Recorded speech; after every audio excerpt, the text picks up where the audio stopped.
Hey everybody, Patrick on here, and welcome back to the Knuckles and Gloves podcast. All right, we got fight previews to talk about. We got boxing history to talk about. We're jamming it all together. I'm here with my boy Aris Pina, CompuBox operator. Much more importantly, just a boxing history encyclopedia himself, bro. How the fuck is it going? How are you? It's going, my man. Not too bad. I don't remember the last time we did a show. What was it, back in like the beginning of April or some shit? Yeah, it was a little bit ago. We're different people Yeah. now, but we've grown. Absolutely. Nah, I mean, I went through a bout of the flu. That's what I remember now. So yeah, I had a bout of the flu, like a really nasty flu, and then afterwards I got laryngitis for like 2 weeks where I literally couldn't talk. Bro, it's Like I think we tried to talk one time, and like I told you, I sounded like Miles Davis. I actually sounded worse than him. Like it was the most hoarse, whisperish voice you could have imagined. But we back. we're getting older, we're getting beaten up. Look, I remember back when I was a kid watching Oscar De La Hoya on my dad's black box in Mexico. Just no, I'm just kidding. We are getting older though. We are getting beat up, bro. And it's been tough, but we're back. Who cares? Nobody really wants to hear the excuses. And we got some fights going on this weekend. Big We one. Yeah. I mean, look, we got basically one main fight that we're here to talk about as far as the contemporary boxing, but we're going to kind of parlay that into some recent news and also this going on here with the Fury Usyk kind of compendium or the conglomeration of all of these belts. Talking about the four belt era, we're creeping into the fucking five belt era apparently now because there's five belts on the line here when you include the IBO, and people are really trying to shoehorn that thing into the conversation like the WBO wasn't enough to slap onto there. But that's what we're here to talk about is all of this nonsense. We're going to go over as much as we can. Absolutely. Sorry, I There's a had to lot of open with that. I process. had to There's a open lot with of shit that that bit. goes with that. Yeah. Dude, a lot of people have been waiting for this Tyson Fury Oleksandr Usyk fight for a long time. I mean, okay, I'll get the negative out of the way for my part when it comes to Tyson Fury, if I may. A big problem I'm having with Tyson Fury, just in general, apart from his personality, which can get fairly grating and just kind of annoying. But as a fighter, he hasn't fought a top 10 opponent. He hasn't fought a top 10 heavyweight since 2021. So I mean, we've been waiting for this kind of Oleksandr Usyk. Well, first we were waiting for Anthony Joshua showdown that never happened, which wasn't Tyson Fury's fault necessarily, but nonetheless, that never happened. And basically, it's been Tyson Fury and whatever he's doing, and then the rest of the heavyweight division just carrying on while he's kind of just doing whatever he's doing, which is not that much. His title reign has not been very good. And I guess shorten it up, he basically has presided over a not very good heavyweight division. And then on top of that, hasn't even cleaned out the division or fought enough of the contenders to say that he really reigned over the division. So there are a lot of British folks who might get mad about that, who might say, no, he's one of the greatest of all time. No, the fuck, he's not. Sorry. And I mean, not even close. It's one of the no, weakest dude. in history. It's just that he's had a long reign, but newsflash, a lot of weak champions in history have had long reigns. It's not like something that's new that's happened in this sport. Yeah. That's kind of my summed up. Those are my biggest complaints about Tyson Fury. And I don't feel like they're unfair. And I don't feel like they're not truthful either. I think they're factual. So I have a problem with that. That doesn't even necessarily mean I'm picking Usyk. I mean, that's the really crappy thing here is that stylistically it might wind up being a doozy, but nonetheless, that's kind of going into this fight. One of my big issues with the heavyweight division and Tyson Fury. And I mean, going back, you've counted some Tyson Fury fights and covered some Tyson Fury fights. I mean, you know the guy at least on a kind of professional level and watching him and analyzing his fights and stuff like that as good as anybody. Yeah, absolutely. His first fight in America was Cunningham, right? I believe so. Yeah. If it wasn't the first one, it was among them for sure. So I wasn't even supposed to work that show initially. I remember I got a call at like 9 a.m. from my boss, head of CompuBox, Bob Canobio, and he called me up because he was initially supposed to work that with Lee Groves, and I was supposed to go to the studio doing one of those epic shows that they were doing back then. Yeah. And and not so much about going like working those shows because I mean work was work. It was just like epics in general back then. That was There's just kind of some weird apps and channels getting in the mix in I those mean, times. like, bro, like you You know when you're a pathetic boxing fan is when you're outside in the freezing cold, watching on a giant monitor outside Macy's or wherever it was in Times Square to watch a Klitschko fight against Solis, which I did. Me and like 3 people.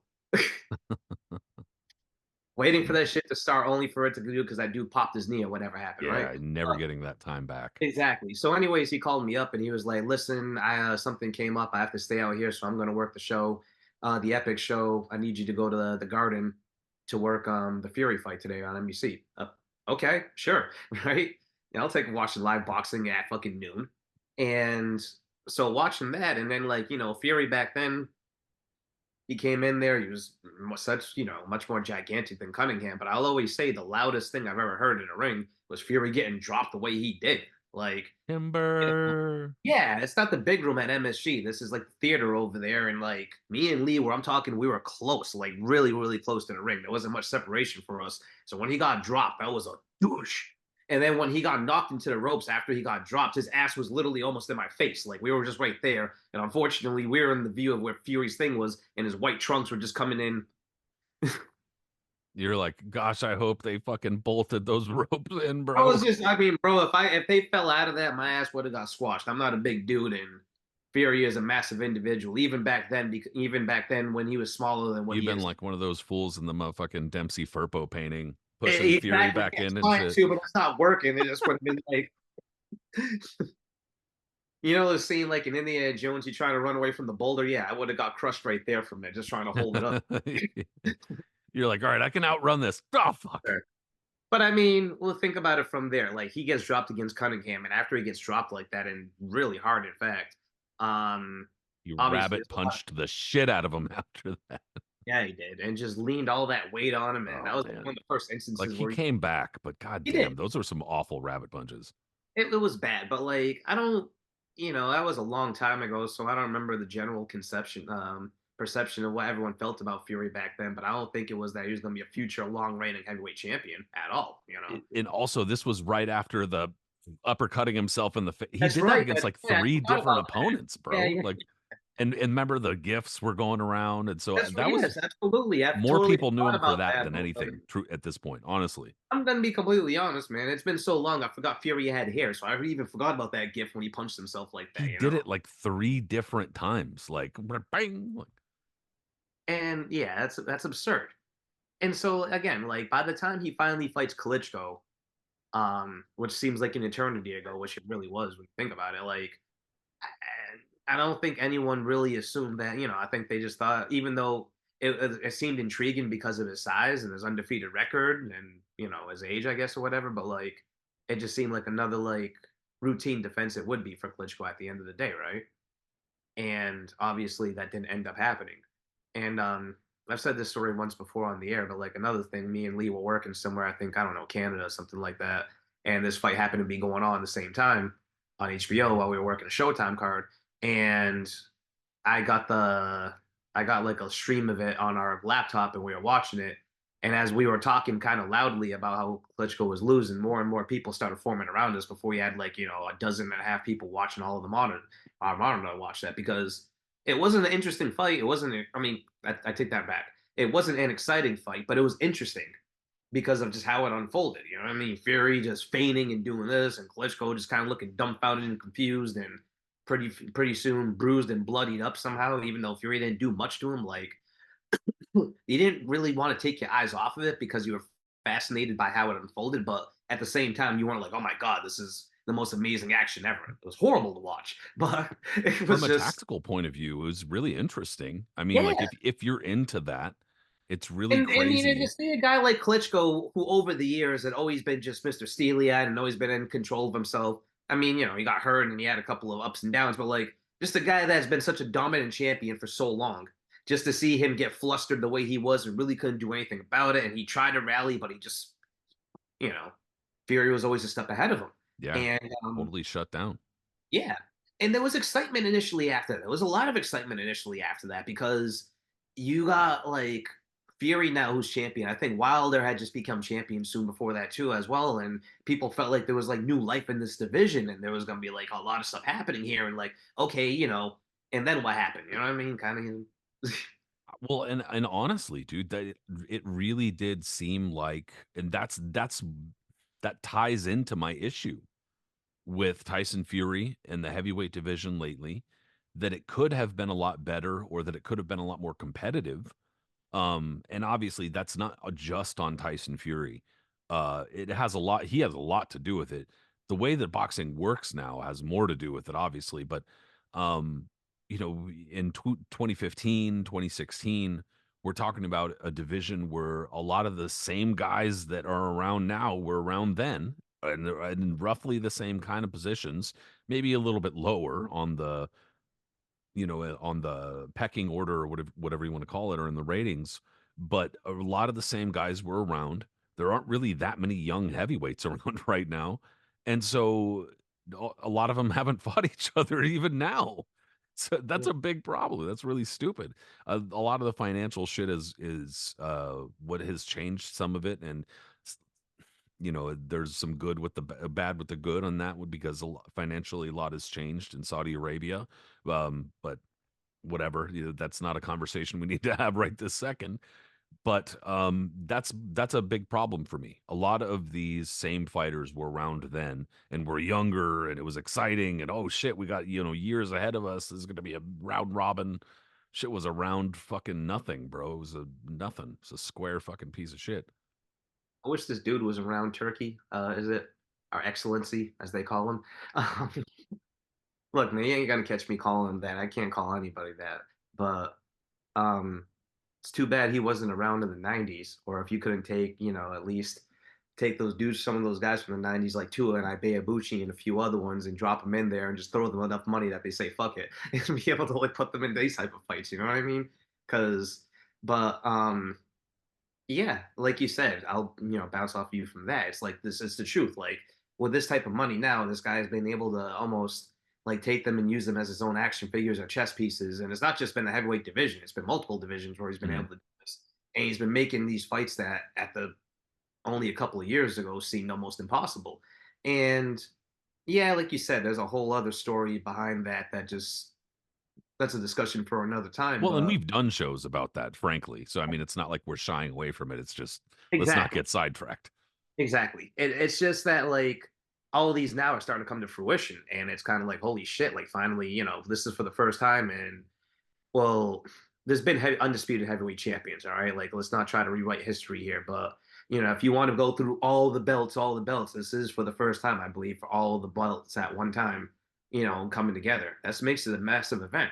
So Fury just, he's gone through so much and ups and downs, and somehow has still remained champion through it because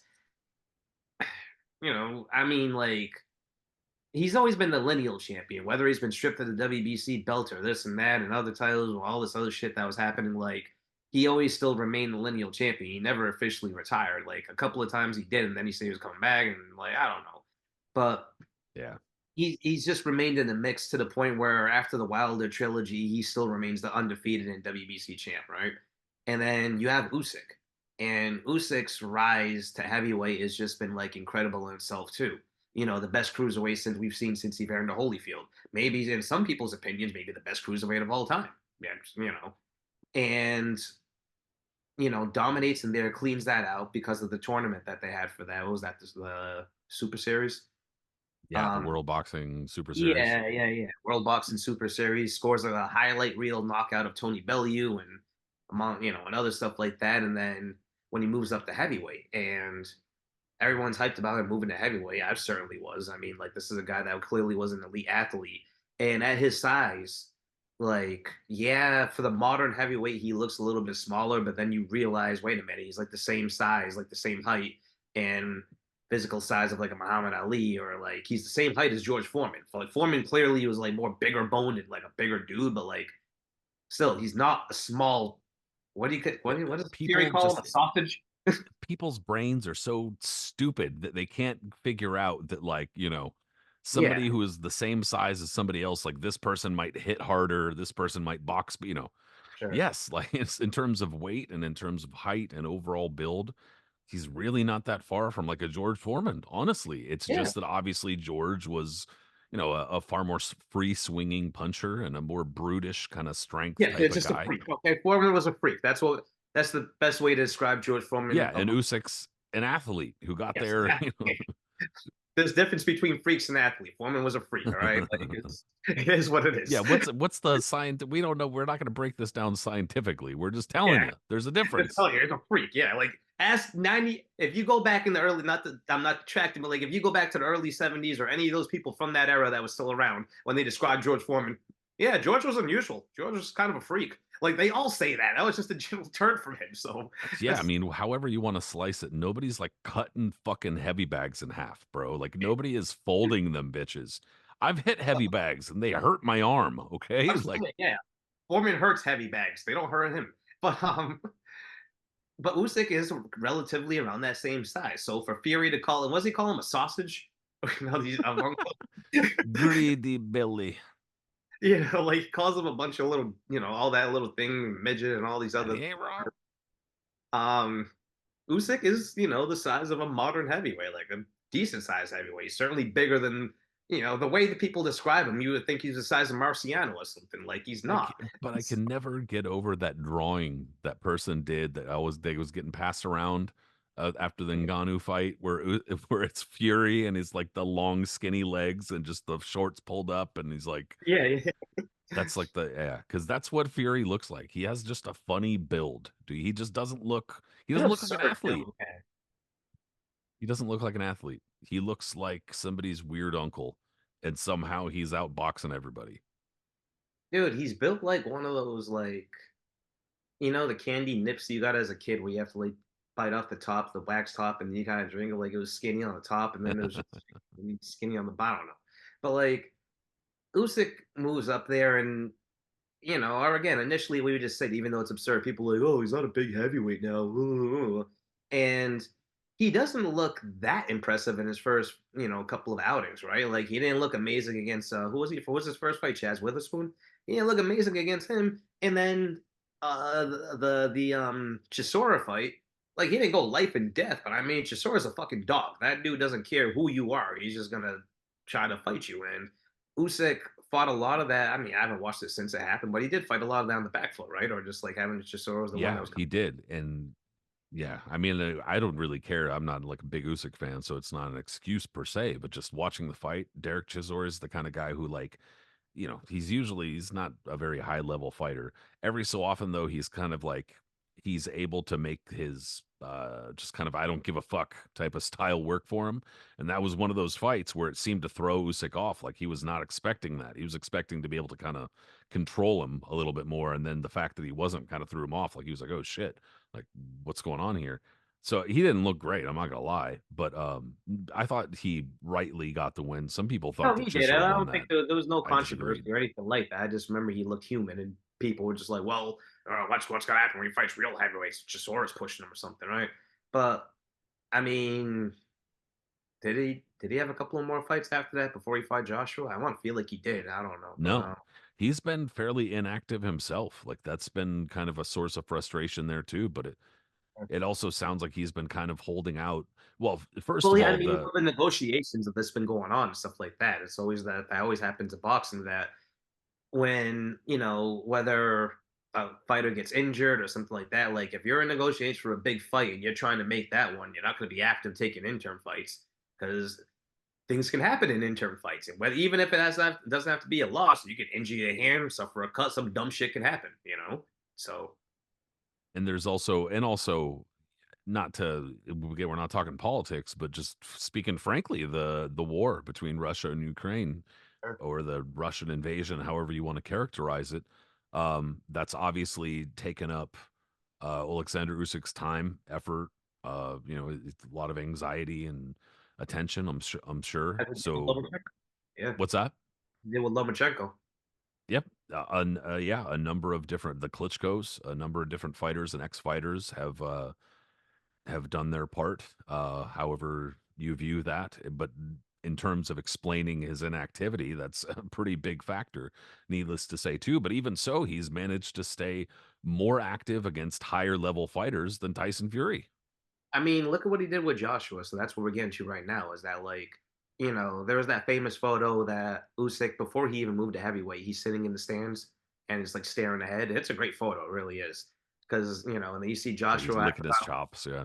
yeah, yeah, yeah. I don't remember who Joshua beat after that fight. I'm gonna say Povetkin or somebody, but like you do see Usyk in the stands and he's just staring ahead, and it's just like sector beam radar. You know what I mean? Zrrr. Like goddamn Magneto or something, like zoning on an X Men. So, uh, that gets you excited because everyone took that photo and was like, one day, who knows, and then it ends up happening. And that was the one that Usyk put it all together. You know what I mean? Like Joshua is a dude who obviously, like the guy gets a lot of mental, like his mental game can get flustered sometimes, though, but whatever. But he's a supreme athlete. He's been a great heavyweight for this era, and just a top level fighter in general, who is generally bigger than Usyk. And if you had looked at how both guys were at that point, I mean, like a lot of people did pick Usyk, but like most people thought that Joshua would be able to rein it through, and Usyk put on a beautiful masterclass that night. You know what I mean?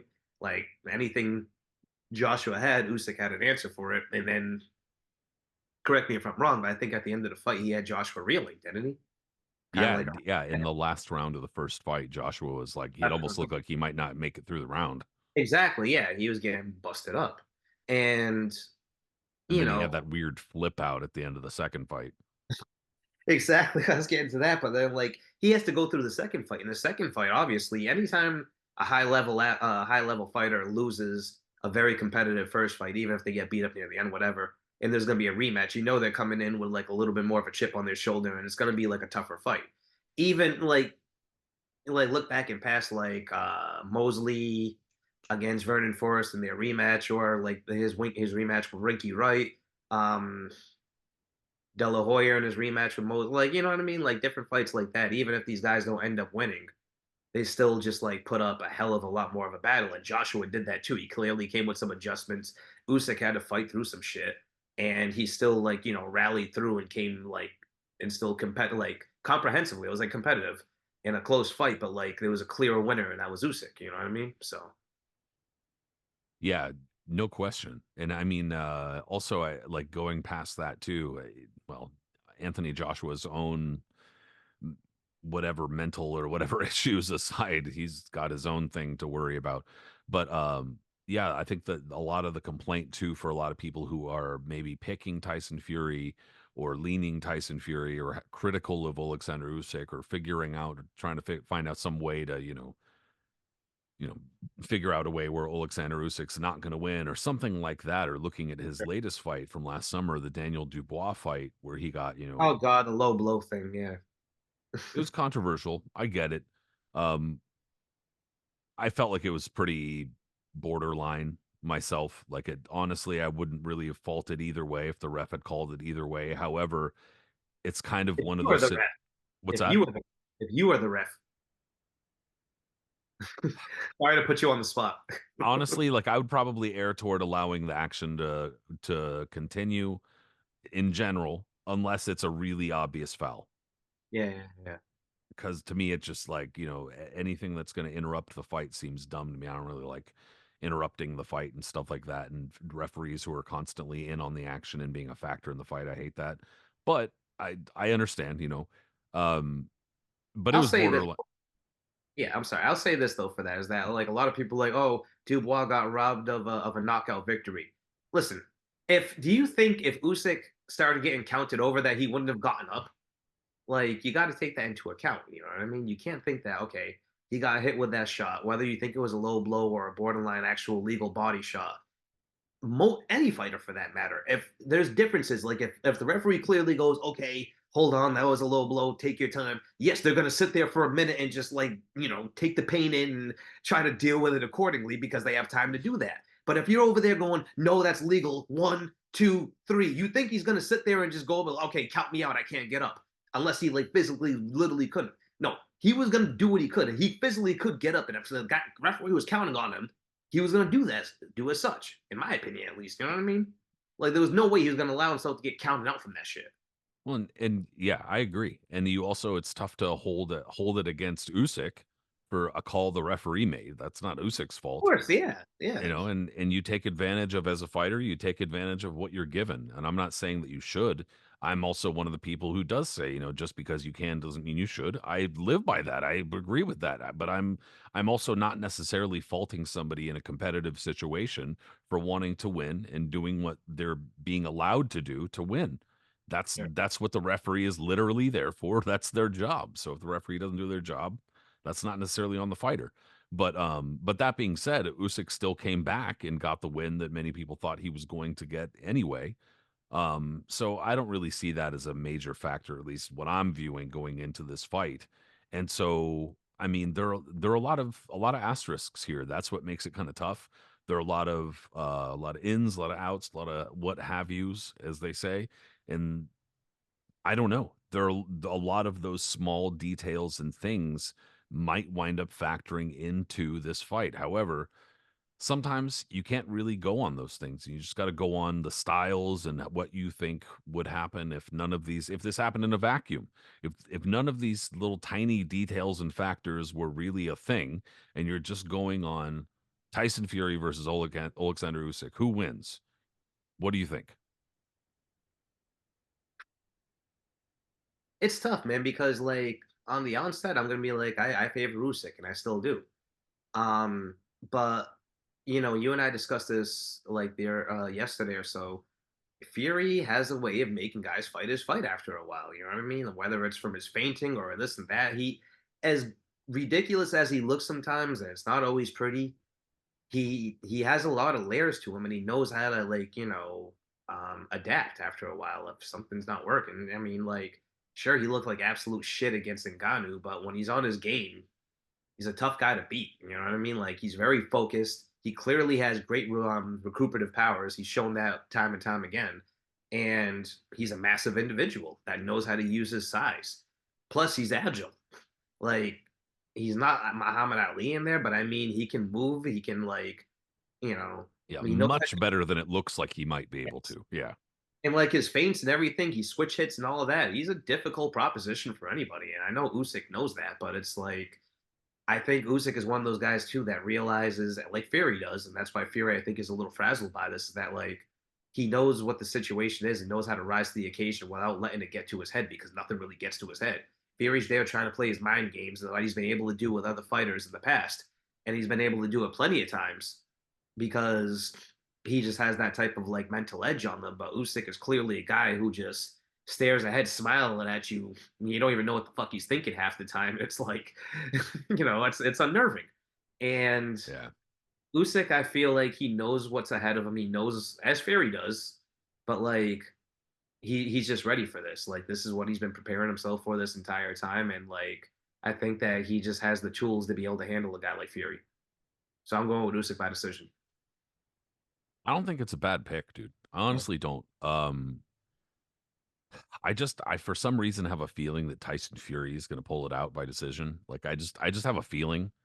Yeah. Um I don't I mean, really look, it's such a close fight to pick. That's the easy, definitely.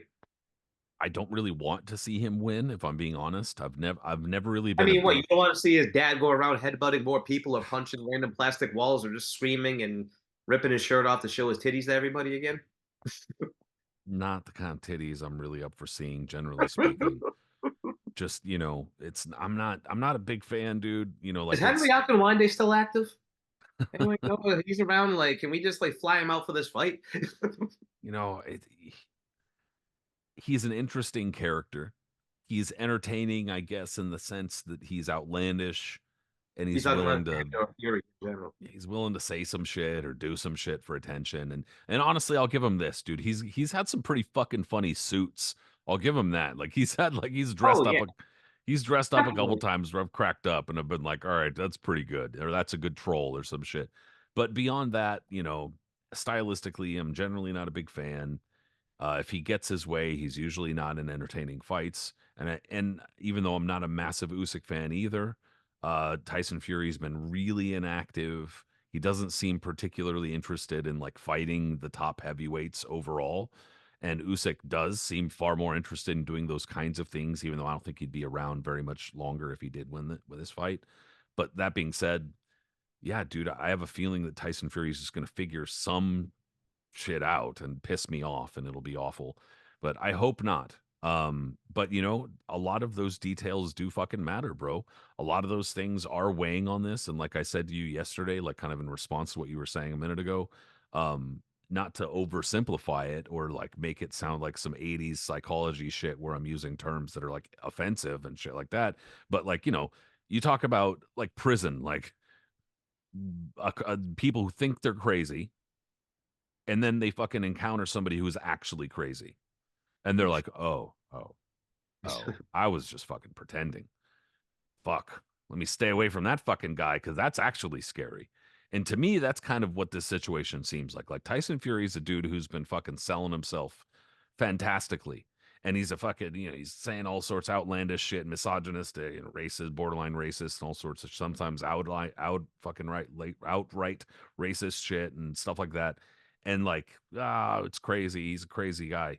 But then like Oleksandr Usyk steps in there, he seems like honestly crazy. Like he seems kind of actually crazy. Like he's seen some shit. Fool has that stare, just that fucking look in his eyes where he's like he's lived through some shit, seen some shit.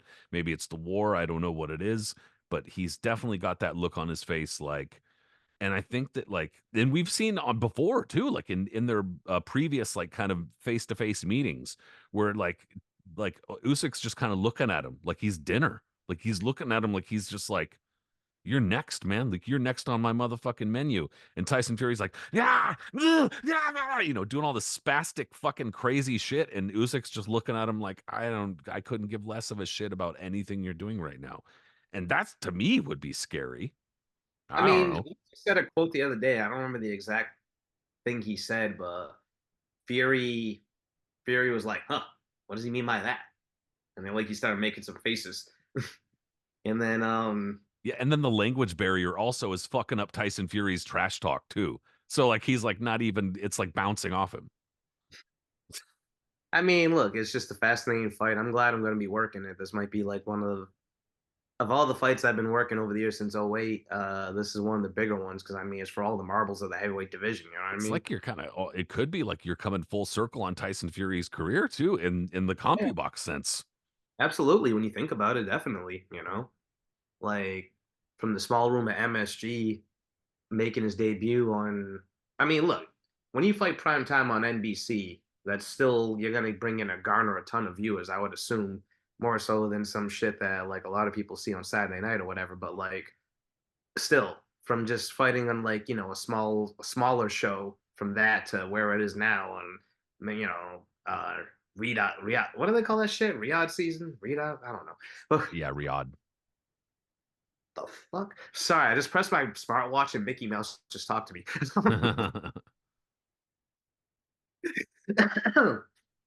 So yeah, to fighting for the undisputed championship That's what in happens when you're doing the show and you bring up Riyadh, bro. It's shit. They start contacting you through your fucking watch. I see that. I just really got shook. It was like I'm like, the but yeah, I'm looking forward to it. I'm actually gonna be counting Usyk for that fight. So, That's but wild, if dude. I anyone who's mean, listening to this show right now, if you hear this right now, when you see the stats on Saturday, that's me. oh no, they're gonna come after. Nah, I mean, nobody's it gonna do ain't gonna be that. the first time, bro. I just put them on mute. I don't give a fuck. Well, usually it's the stupid ass commentators saying something idiotic about it. Oh, I don't Usually, know though, if that sounds a I've never had anybody ever come at me because honestly, I don't talk about it. Like it's not a flex to me or nothing like that. I'm just happy I have a chance to do it. You know what I mean? I'm a fan just like anyone else. That's all I consider myself. well, speaking for myself and not you or any organization whatsoever, Joe Tessitore has brought it up on several different occasions, and I've just been like, this guy is the yeah, I Well, know what yeah, he's I talking see about. that too. Even when You I'm know what he's not, talking about. I be listening. I'm just like, dog, wouldn't you be getting on? Andre Ward used to be like that too, but man. But And it winds up to like I'm sorry to interject one last time about the of stats course, thing, but like it winds up what it does is it makes people focus on the stupid number on the screen respectfully, not to that's demean what true. you guys are doing at all. Talking to me too sometimes. I don't need to see that screen. Well, but it's a tool. Like it's not I don't want to watch the numbers. I want to watch the fight. So it's not it's weird to pull focus away from that. Nonetheless, point being, it's fucking cool that you're going to get to do it, period. And Yeah, yeah. dude, I mean, it's going to be a hell of an event, regardless of what anybody thinks about it. And again, we'll get into that some other time, I'm sure. But it's going to be a hell of an event, and it's part of like you were talking about the Riyadh seasons. Like it's a larger celebration carnival type of thing that goes on for like months, and it's been a number of fights have been part of this celebration and fight cards and stuff like that, entertainment, other things. And so Apparently more is gonna be coming. So that's where we were gonna be segueing to the next part, right? Was that like the pay-per-views. yeah, dude. Well, that's the thing is that this is kind of I guess I don't know where this is all going as far as Saudi Arabia's influence and its investment into boxing. I don't know like what the end game is, or I don't know where it will be 2, 3, 5 years from now. I have no idea. I don't really care to venture a guess. All I know is that it's happening now, but it also gives us a good kind of, like you said, segue into other pay-per-view ventures and other big card ventures that have happened in the past. So we're talking best, worst, weird, strange, funny, etc. I mean, whatever. We're just gonna jam some shit in there because we want to talk some pay-per-views. Absolutely. And that, pay-per-view has been around now, Jesus, since the first one. I mean, the first major one, for example, like there's been already like pay-per-view cards and stuff like that in the past, but like the first one, like TVKO, came to fruition in 1991, I think it was. Hmm. And that first one Yep. was Holyfield Foreman, right? Yep. So that's when like pay-per-view really became a thing. Like, I mean, look, you had Leonard already doing it in the past and like a few others, and there was a lot Yeah. of Closed Circuit and other shit, but like, Yeah, like yeah, closed circuit was like what led to yeah, yeah, yeah, pay-per-view. exactly. But like when you want to get like I'm talking an actual entity of straight up pay-per-view, TVKO was that shit. Yeah. Their first thing was 1991 and Holyfield Moore, not Holyfield, excuse me, Holyfield Moore, Holyfield Foreman. And um they even used different announcers than the HBO ones. Like, because I used to remember that as a kid too. Like you'd watch the HBO announcers, and then if you watch like TVKO, Yeah, that's they'd when it, have like a host and shit like yeah, that. exactly. Jim Brown was usually not, was it? No, Jim Hill. Yeah, yeah, yeah, yeah, yeah, yeah. Jim Hill was usually the host of all boxing ones And too. I I think never fucking knew Showtime. who he was either. I was like, "Who is this guy? He's just the TVKO guy." Because I didn't know Yeah, who he and was also otherwise. too, like, or he became the Showtime guy for set for Showtime event television. And when I finally saw Rocky 3 when I was like old enough, I guess, like when I was like 10 or some shit, he was on that too.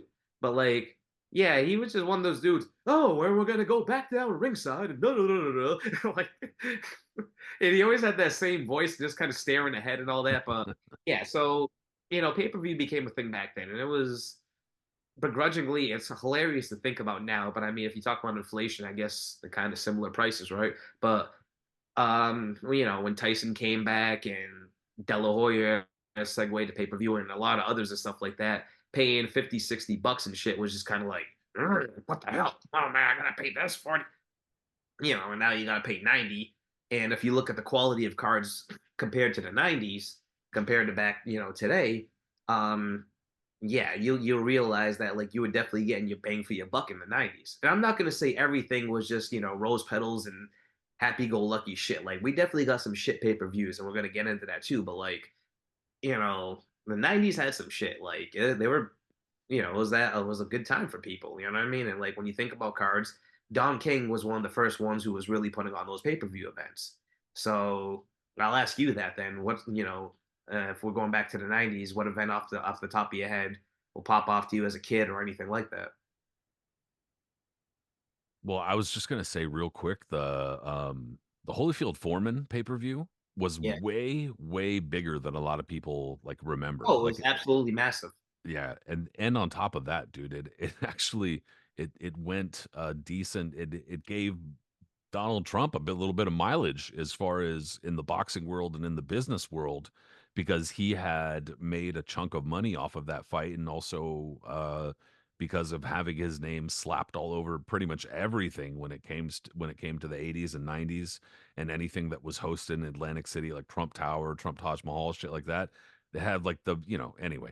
That dude tried to take over everything, man. Like Not only There's they a and he there's a hosted a bunch of lot of shit with him in the backstory of that fight too, like the whole war oh, clause and that's a whole podcast in itself right there talking about that one and with the Gulf War happening and what he tried to pull on that shit. But yeah, totally, you're absolutely right. I mean, Trump in the 80s, everyone who listens to this would know that, but like that dude was everywhere, had his own board game, all this other bullshit. And then not only was he involved in boxing, specifically Tyson, he hosted WrestleMania for WrestleMania 4 in 1988 and WrestleMania 5 in 89.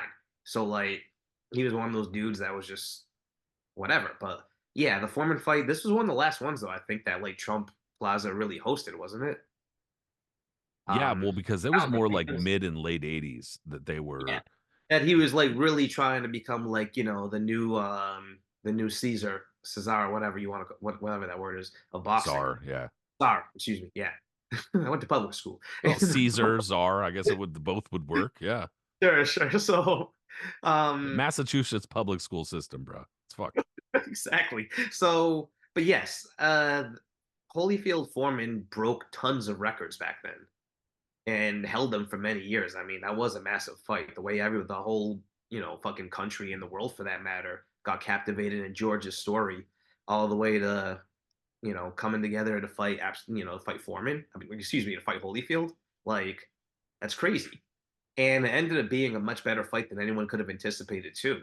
So like that was just like the start of it. That was a massive success. And that just gave them like the go ahead to keep on pushing. Exactly. Yeah, that first initial success was really important to showing them that like, yep, this is what we should be doing. We Sure. shouldn't be just relying on HBO or Showtime or whatever because they were definitely different products, HBO and Showtime at the time, like without question. And well, and I mean, that's its own show too, as far as like the split and which fighters were where and Don King Yeah, yeah, getting mad at HBO and all that type of shit. But in any case, going back to what you asked, dude, one of the quintessential, at least as far as like I think a lot of it was just the timing in my life. And it was because I was just starting to get into boxing as a more hardcore fan as a teenager. And that was Felix Trinidad, Oscar De La Hoya. And also because of the hype going into it, dude. Like there was so much hype in 1999. Talking about Felix Trinidad and turning into a star. And we were talking about Trinidad a couple minutes ago before the show and how he kind of developed into an attraction and it's and everything and where he was going and et cetera, et cetera. And dude, he remains a massive hero in Puerto as he Rico. should. As he should. I mean, like, and it's not even because of just him being a great fighter. Like, if you want to find a man of the fucking people, you Exactly. yeah, Yeah. dude. Like, Yeah. It's uh, like, but he's, they don't even care if he's the greatest or whatever. It's like, like it doesn't even matter because he's among the people and he's always his entire career been like my entire, this wins for Puerto Rico.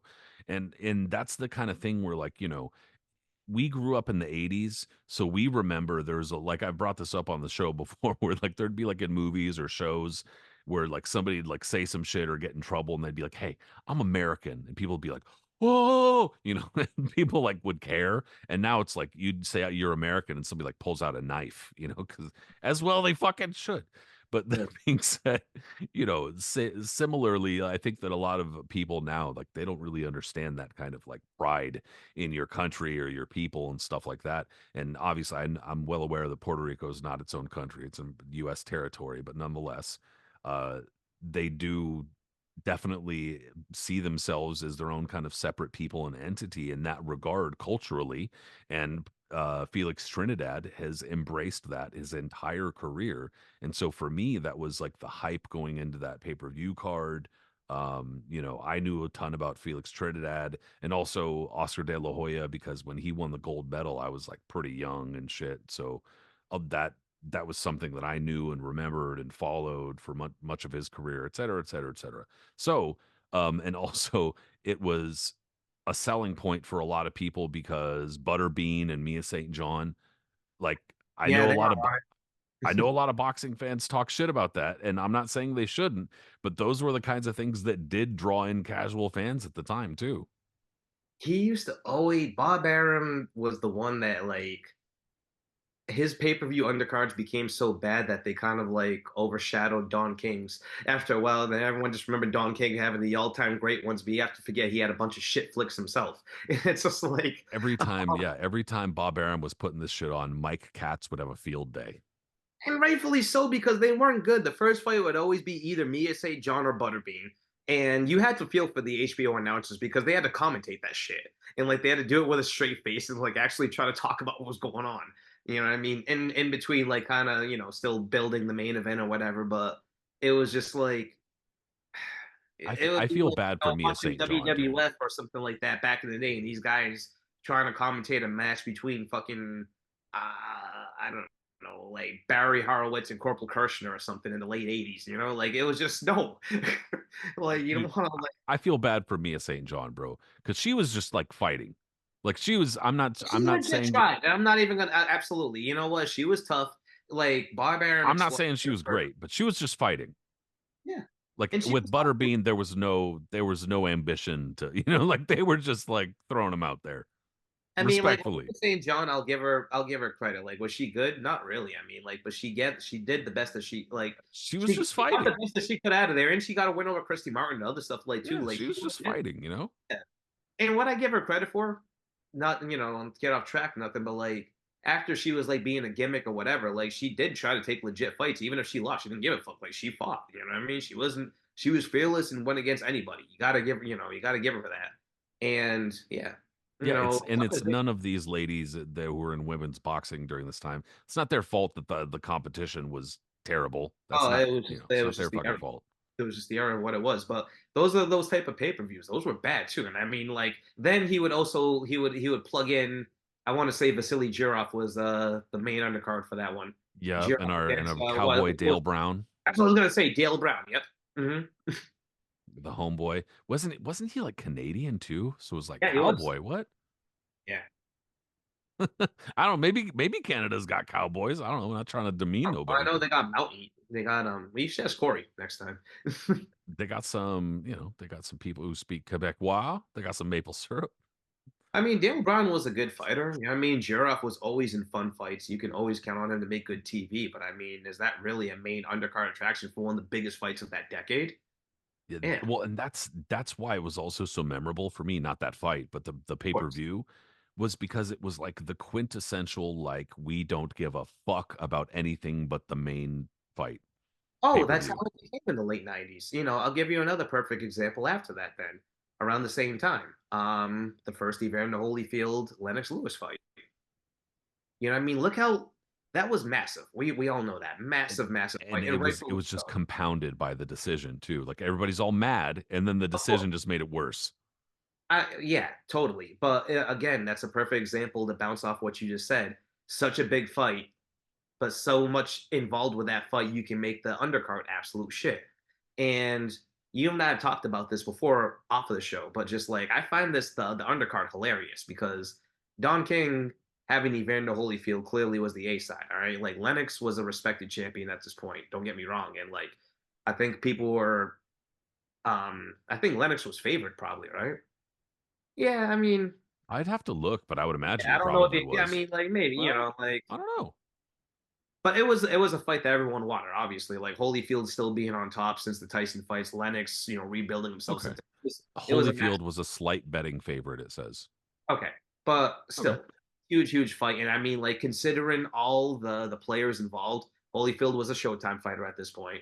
Lennox obviously an HBO fighter. Main events, Don King, like lots of shit had to be done to build this, and the fight itself, anyone who loses to this show, you've seen it. Lennox dominated, dubious decision, bullshit, probably, a lot of backstage stuff that happened on it. But it was the pay per view in general that was just so odd and kind of funny because, like, it was just awkward, as any joint pay per views usually are. There's always like no one can just kind of get along to get on. You know what I mean? Like, there's just some sort of shit. And Don King being the lead guy, first off, the funniest thing to me is that Fernando Vargas is featured on the pay per view.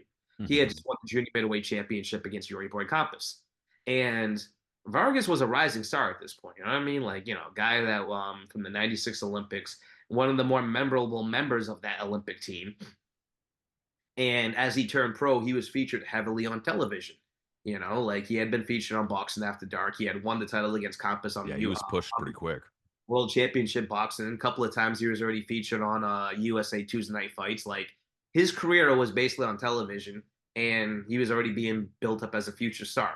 So when the pay per view is going on, and you see him, oh well, this is pre-recorded from earlier in the day. Fernando Vargas defending his title. That was such a Don King power move. It's not even funny. He made Vargas the fucking curtain jerker of the card. Like the only people in the arena that moment were the judges, the commission, uh, and then like the respected people for their promoters. That was it. I don't even think any fans were there at that point. Oh, and the announcers, the HBO announcers. I don't even know if they were actually there. They might have just done like a dub over at some point. But like, And remember, there have been a handful of those fucking fights that they've put on YouTube where fuck, what was that one where the dude kissed him? oh shit, I don't know. Well, there was a fight where one dude kissed the other dude, and that was part of they recorded the commentating, but it wasn't meant to go on the broadcast. And so they're doing they're commentating through the fights, but they're dropping shit that they wouldn't normally say. Oh yeah, yeah, yeah, yeah. There's practicing. Yeah, yeah. Yeah, yeah. So like they're like making like vulgar jokes and shit like that. Sure. And a handful of those fights have gone up on fucking on YouTube and shit like that. But I mean, like, I just can't imagine what the fuck they're talking about. Poor Fernando Vargas, who's a superstar. Well, not quite yet at that point, but I mean, like they kept it about to normal. be. They commentated like it was a normal thing because it was going on their pay per view that night. But it was just like, even as a kid, I was like, wow, like damn. I knew I knew what Don was doing. Like he was really just like cutting their legs. He was like, oh, we need Fernando Vargas on. Yeah, yeah, yeah. You want him on the card? And like literally opening him as the opening act of a fucking show, like right next to Leo Gamez against Hugo Soto, I believe it Yeah. was, and like a couple of other fights like that. That's mind blowing to me. And so the main, pushing through there, um, the main undercard fight before the main big Lennox Lewis fight was James Page and Sam Gar. Like think about that. You know what I mean? That's Dawn again, pulling his shit. Like James Page was a fun fighter, a good fighter at that point, but just like a middling welterweight champion. And to put him in as the main undercard attraction before the biggest heavyweight fight in like a couple of in a decade or so was absolutely wild. And that fight fucking sucked, as did the main event. Like that whole card was just complete. Yeah, dude, you got Don King throwing his big Puerto Rican heavyweight John Ruiz onto that card, slapping that baby onto that card against Mario Colley, Oh god, yeah, that's right. who I'm not familiar with. I mean, maybe as an opponent or something like that, but of That's course he's, literally how I remember him. Yeah, I think I remember he fought Ruiz. I mean, and right after this was when he had his what I think was a trilogy with Holyfield.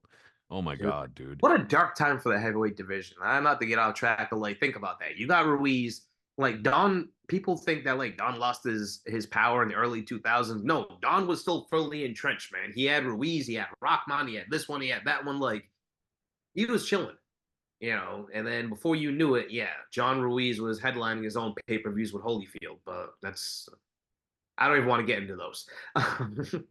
Dude, there was right around that time, there was a weird like series of fights or like trilogies that they were pushing for fights that just weren't good, but they were doing them anyway. Fucking Ruiz Holyfield wasn't Paulie Ayala, Bronco McCart, Oh God. fucking like all these fools and fuck yeah, oh Not god, Bronco dude. McCart. Bone. Wait, no, no, no. Winky Wright fought Bronco McCart three Yeah, times. yeah, and I'm thinking Bones Adams. Sorry, yeah, Bones Yeah, yeah, yeah. Adams.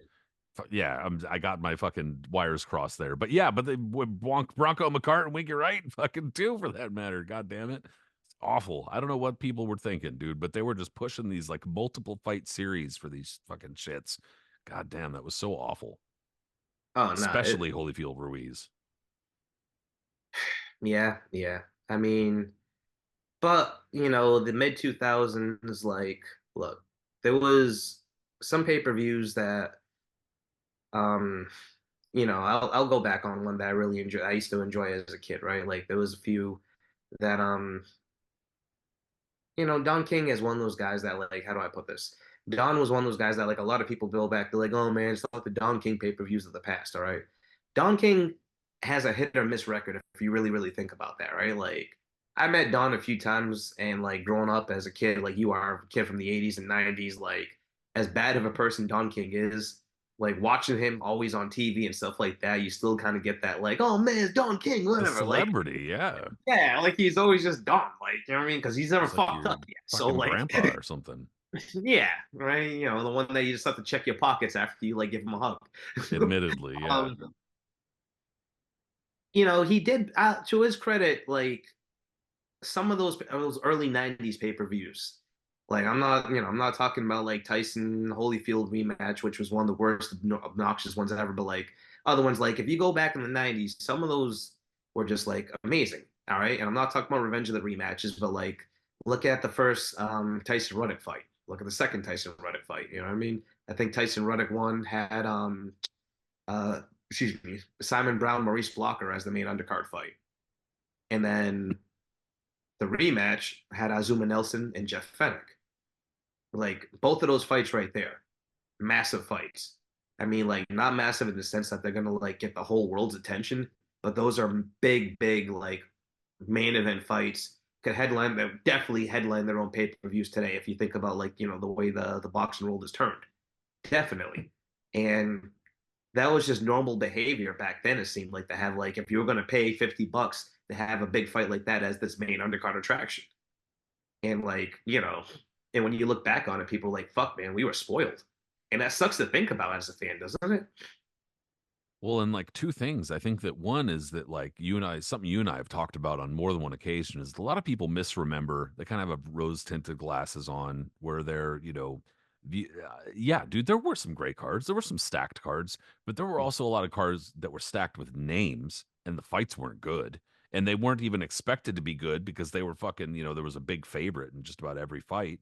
But like it was, you think about it and you're like, oh, well, there's just on this one card, there's Julian Jackson, fucking Gerald McClellan, Julio Cesar Chavez, fucking, and you just start going down names, and then you look at the fights and you're like, oh, that should ended in two, that should ended in one, that was an awful decision. That I'm not Yeah, trying to talk them down, but I'm just saying like a lot of people misremember some of that shit. But the other thing apart from like them being like uh stacked and stuff like that, it's also it forces you to reassess how boxing is now and the things that happen and stuff like that. And that's why a handful of years ago now, because PBC's been around for several years, but that was one of the last really major shifts within the sport in terms of how things are going and pay and structure and stuff like that. Obviously, streaming and DAZN and those things, that's probably the most recent big shift, even though that was several years ago too. But nonetheless, when PBC was really starting to develop, a lot of people were you know some people were excited, some people were not as excited, but one of the things that has happened in the years since is that we've gotten these kind of like sectioning off where you're talking about pay-per-views with a whole bunch of these fights and even just big fighters, just star fighters, even if they're not in competitive fights, but just star fighters and names, period, stacked onto these pay-per-views, and in the pay-per-views of the 90s and even the 2000s and even maybe into the 2010s a little bit. But now all of those names are thrown off into their own shows, mm, headlining their own shows, and every event is a fucking Super Bowl. Every event is the biggest fucking shit you've ever seen. You've never fucking seen this before. This is an extravaganza. And in reality, they're overselling the fact that one contender is fighting another contender.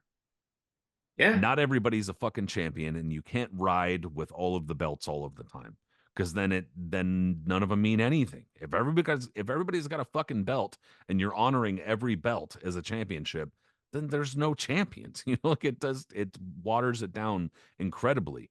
And that's been one of the major criticisms of, and I don't mean to pick on Premier Boxing Champions because they've done some incredible stuff too. And I do think that generally speaking, they're probably a little bit better about leading the boxing industry with as far as the flow of information and social media and stuff like that. They seem to understand it much better than a lot of the other companies. But nonetheless, that from a fan perspective has been a criticism where that's we're talking about pay-per-views and how they're broken down. We're just not going to get the same kind of pay-per-views generally speaking, and if we do, get a big pay-per-view, we're already told beforehand, keep in mind this shit's going to be $120, and you're like, "Guh, okay." So I guess I know if I'm getting something good, I'm going to be paying out the ass for it, which, look, man, if it's a good product, I don't mind paying for it, but generally speaking, it's not something worth paying for. For sure. So what pay-per-view in the past would you have dropped $120 for? Oh man, that's a good question. Yeah. Dude, I was thinking about this the other day, because of course, because we're sick and we think about these kinds of things on our fucking free time. But a really fun pay-per-view. I feel like I've brought this up on some other show, but a really fun pay-per-view that I did pay for at the time and was a lot of fun. I don't remember what I paid for it, probably like $75, I would imagine, or 70 or something. But that was the first Morales Pacquiao pay-per-view. That shit was a lot of Ooh. fun. And I mean, that was, Who you was know, on the card of that? I don't have to look that up now. you think for a second and you're like, bro, I said back in the day, bro, that was almost 20 years ago. I mean, Fuck. no, that was like 20, it was what, 2005? That was back in the day. Yeah, God just damn, about. I'm That's almost old. 20 years ago. Yeah. Death is approaching really soon. Jesus Christ. Anyway, but yeah, dude, you got fucking Jorge Arce, Hussein, the first fight, which Ah, was the a first fucking fight. Yeah, war. that was an absolute In the war. main event, of course, was a fucking great fight and a war itself. Martin Castillo, who had, I don't want to call him a flash in the pan, but he had a little bit of a shorter career than I think a lot of people expected. Fantastic I remember amateur, him. too. Junior bantamweight, right? What's that? He was a junior bantamweight champ. Yeah, yeah, Yeah. they're now really pushing the super fly thing Oh, now, but whatever. I say junior. We'll go junior. But yes, very good fighter. Defeated Eric Morel in a That's right. competitive but fairly entertaining decision. And then you had the young dude Z Gorez, who was supposed to be the new Pacquiao on the opening fight, scoring a big knockout. So that was like it anyway, not the greatest pay-per-view on the face of the planet, but I remember watching it and after watching it being like that shit was fun and I feel like I got my money's worth. Hell yeah. Um, I don't know. It was like for me as a kid, like I used to watch a lot of pay-per-views and stuff that I would just get excited about. I don't know if there was like one in particular that like I just have the fondest memories of thinking that was just top to bottom like the best thing I'd ever seen. But Revenge the rematches I was excited to watch just because of the circumstances behind it. But I mean like On paper, dude, you know? oh, all right, on paper, so that's what I'm getting at. On paper, that's $120 pay-per-view right there, if not even more. Like that thing was massive, right? But I don't want to be like, the one that lays like a fucking bad egg on it or nothing like that. But that was the quintessential on paper that looks like it's gonna be the greatest pay-per-view of all time. And then when it actually like unfolded, it was just kind of oh. Like, I man, mean, we're as and boxing not fans, we're familiar, you know? and yeah, and then here's the thing is that like I don't listen, I was when that happened in 94, I don't even know if I was like I don't remember the exact date, but I might have been just pushing 10 years old. So I was certainly no boxing expert back then. So I'm not gonna be like, oh, I predicted that was gonna happen. I fucking didn't know. All I did was beg my dad I can go to my uncle's house with him to watch it, which he let me do after like persistently tugging on his arm. And I remember watching the previews because I was familiar, kind of familiar who was fighting on the card, and plus, like I said, while during it, they showed you enough of the backstory of each fight that you can kind of get an idea. Even as a kid, like I watched enough wrestling. All right, you give me a backstory, I can catch on really quickly on what the fuck is unfold here, right? So they showed the preview of Terry Norris and Simon Brown. They showed Simon Brown knocking Norris like a pinball all around the ring. Okay, wow, they're gonna have a rematch right now. I'm invested in this. Then I'm just like, oh, this is boring. Norris is just boxing him, and Brown is doing nothing. Got it. All right. Then we get the Joe McClellan and Junior Jackson. They show the highlights of their first fight. I'm like, oh shit, this is gonna be awesome, right? And then Jackson just gets poleaxed in 30 seconds. Not 30, you know what I mean, right? And then, I had seen the first Chavez and Randall fight. I mean, we had videotaped that. My dad was so excited seeing Chavez lose, and I had seen that a million times. and then I'm watching it, and I clearly see Randall get jobbed over a bullshit like cut and all this stuff. And at the end of it, I'm just like, and that's probably one of the first times I was like disappointed leaving as a boxing fan. And I quickly learned that disappointment would quickly become the highlight as a boxing fan for me. But like, you know, on paper, I'm just gonna say like that card had it all. You know what I mean? And I don't think anybody that would see that unfold would have anticipated dropping that much money, though. If they had dropped that much money, no one would have anticipated that happening. You know what I mean? And so, like, as I say that, I'll fast forward a decade later or so, probably even more, like a decade or 12 years or so later, to another card who had the potential to rival that one, also on Showtime, right? And that was the rematch between Diego Corrales and Jose Luis Castillo, which I'm pretty sure you attended, didn't you? Yep. Yeah, Yeah. I barely remember a lot of that weekend, but I was there. I technically was physically there. No, I was there, dude. And it was we've talked about this before a handful of times, but whatever. Like like the first fight that is. And I laugh just because every single time it gets brought up on social media, you'll get like shitloads of people. I was there. I was attending that fight, and it was like you look, and there was like 2,500 people there or something. You're like, bro, I've seen way more than 2,500 people say that shit. But in any case, a lot of people knew from a hardcore fan perspective. A lot of people knew that it was going to be a big fight. A lot of people knew it was going to be a competitive fight. Nobody, I don't think, knew that it was going to be what it was, but it wound up being incredible. Wound up being one of the greatest fights of all time, easily one of the best fights of the 2000s, etc. And then I was just talking about Jorge Arce versus Hussein, which the first fight was incredible. Hussein showed a ton of heart and a ton of just scrappy. Dude was a fucking, Yeah. he absorbed a I mean, shitload. he was a tough ass little guy. He was, and he was a well schooled fighter too. He was really well known in Australia. Um, you know, Nadal Hussein's brother, and I'm pretty sure they had like a handful of other relatives who were also fighters. And in any case, yeah, dude, there was just going on to that, looking at, oh, and then Bobby Pacquiao. It was before Bobby Pacquiao had really been, imploded as people were like, oh, there's another Pacquiao. And so, yeah, Bobby Dude, you Pacquiao. remember like all right, what was that channel that Top Rank was like pushing Ty Fields on back in the day? And like remember they had that show that they were like pushing, they would have fights on it. Like you had Andre Serkin and like others like being featured on it back then. But anyways, Bobby Pacquiao had a couple of fights on it. That's why I bring that up. I don't know. I don't remember. But yeah, yeah. Who did Bobby Pacquiao fight on that card? What was it? Carlos Navarro? Not Carlos Navarro. Carlos Carlos Hernandez. Hernandez, yeah. Yeah. Yeah, I'm so glad he has to win over Kevin Kelly and Hernandez for that matter. well, in this age of social media and videos going viral and whatnot, Bobby Pacquiao might be better known for it's not a blow blow. Come on, man, that's not a blow blow. Who did he get disqualified for that? Who was it? Hector something, right? Yeah, and they're going up interviewing him. They're like, "Let's show you the video," and it's like hitting him right in the fucking dick, and he's not the blow blow, man. It's fucking great. It's fantastic. But you look at it was also one of those cards, in it, the Castillo Corrales rematch card. In any case, you go down and you look and you see a whole bunch of names too.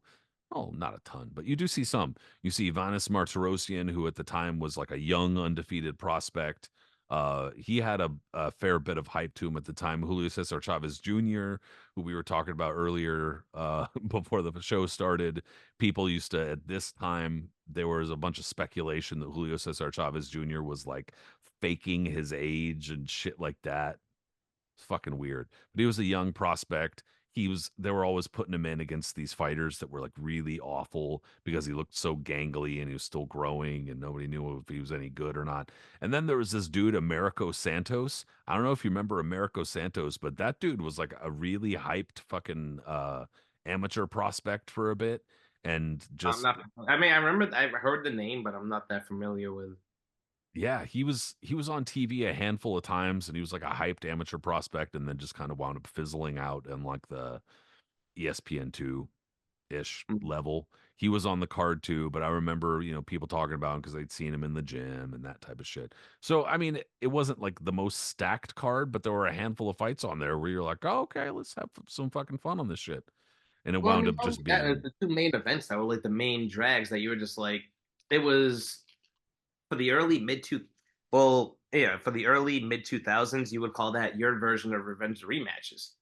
Like, pretty I don't know much. if anyone, yeah, I don't know if anyone was like trying to compare it, but think about that. Like who's Arce Hussein was an incredible fight, and having that rematch in itself was pretty awesome. But then to have that the main undercard attraction for Corrales Castillo, yeah, Well, and, that's- and they also, moved it from Mandalay Bay where it didn't sell very well the first fight.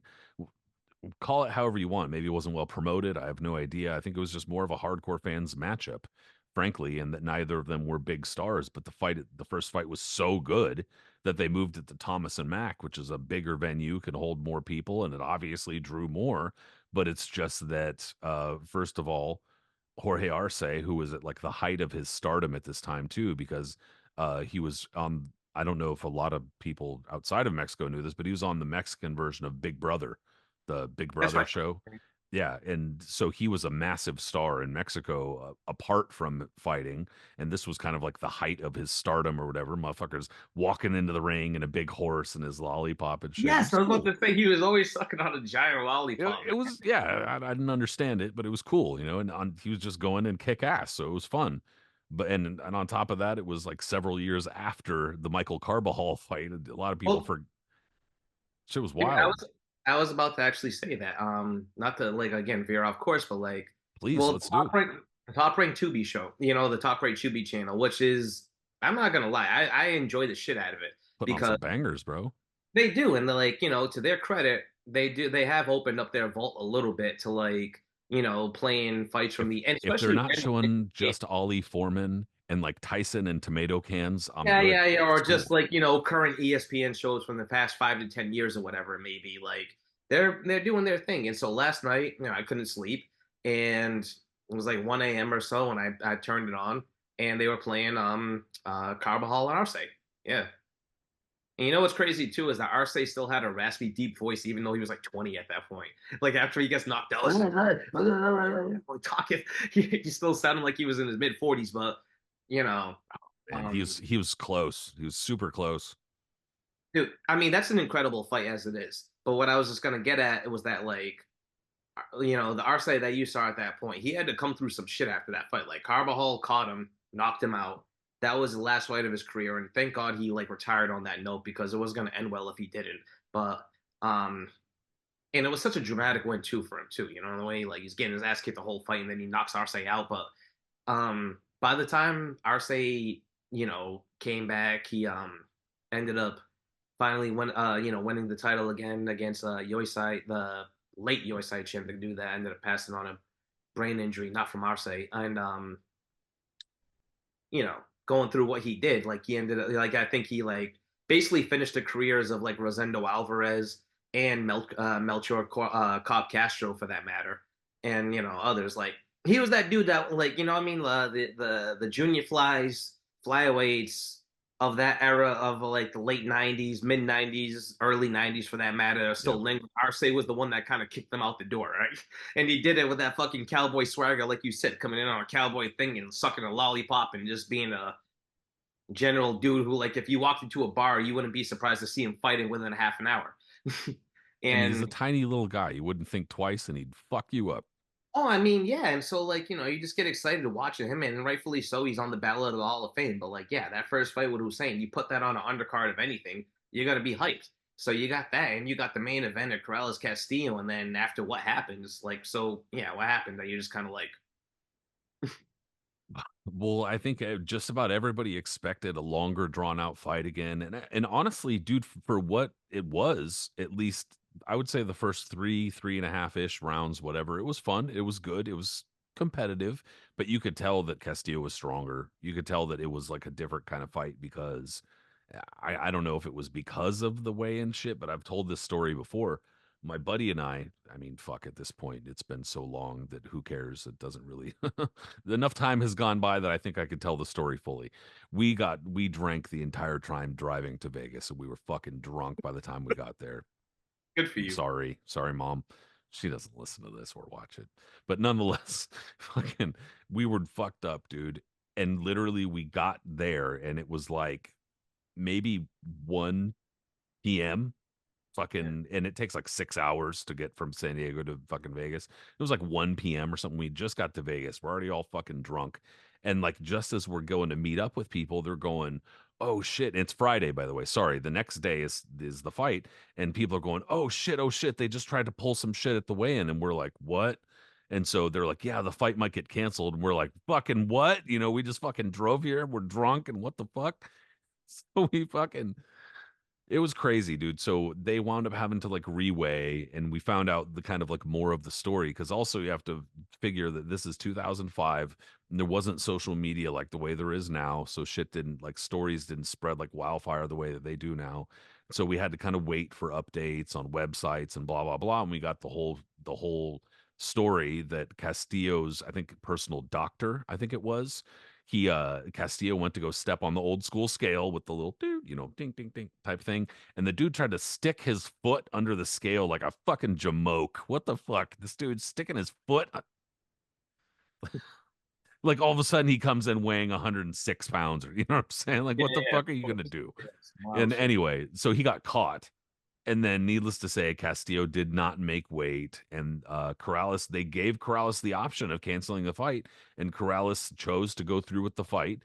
And you could just tell that Castillo was bigger, dude. He maybe it was that he didn't have to make those last or cut those last few pounds. He was more comfortable, etc. Whatever. And I know that lightweight was also hurting Corrales the last little bit too, et cetera, et cetera, et cetera. So in the last round, in the fourth round, Castillo just fucking blasted him with a hook. And I Yeah. mean, like a nasty, awful, terrible, loud hook. And, you know, Corrales just didn't even know where he was. And I remember it came so suddenly and so loud that we were like, what happened? Like it was because I didn't have good seats. I'm not gonna lie to you, dude. But we were almost like, what? What the fuck happened? And then Castillo or Krause didn't get up, and we figured it out, obviously. But it was just like Jesus Christ. So it was kind of anticlimactic in the sense that we thought it was going to go a lot longer, it'd be more competitive, and Castillo just kicked the shit out of him. So that was wild. But on paper, yeah, it was supposed to be a better card than that. Oh, totally, but here's one then I just kind of looked up again. I had to remind myself, all right. Um, I want to say, I don't know, I think DeBello might have been helping behind it or something, but one of them, I know DeBello was behind the rematch between Taylor and what's his name there? I mean Taylor Hopkins and the other one too. Taylor against Pavlik. I think they both had one good undercards. But I know one undercard I remember from the mid 2000s that was really good, and just the whole pay-per-view card in general was the rematch between Rocky Juarez, and Marco Antonio Barrera.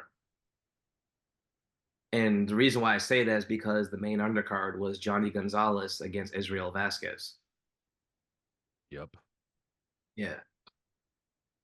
Yeah, And that was dude. just like, I mean, Juarez Barrera too ended up becoming kind of ho hum because Juarez ended up doing what I think everyone anticipated he would have done in the first fight, which is be passive and just kind of get outboxed.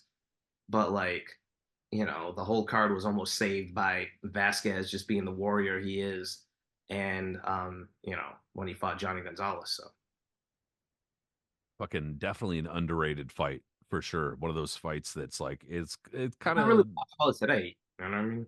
oh, dude. In Yeah. both of those fighters, Johnny Gonzalez has actually a few bangers from earlier in his career on Golden Boy shows where he's like trading knockdowns with dudes who are somewhat unknown.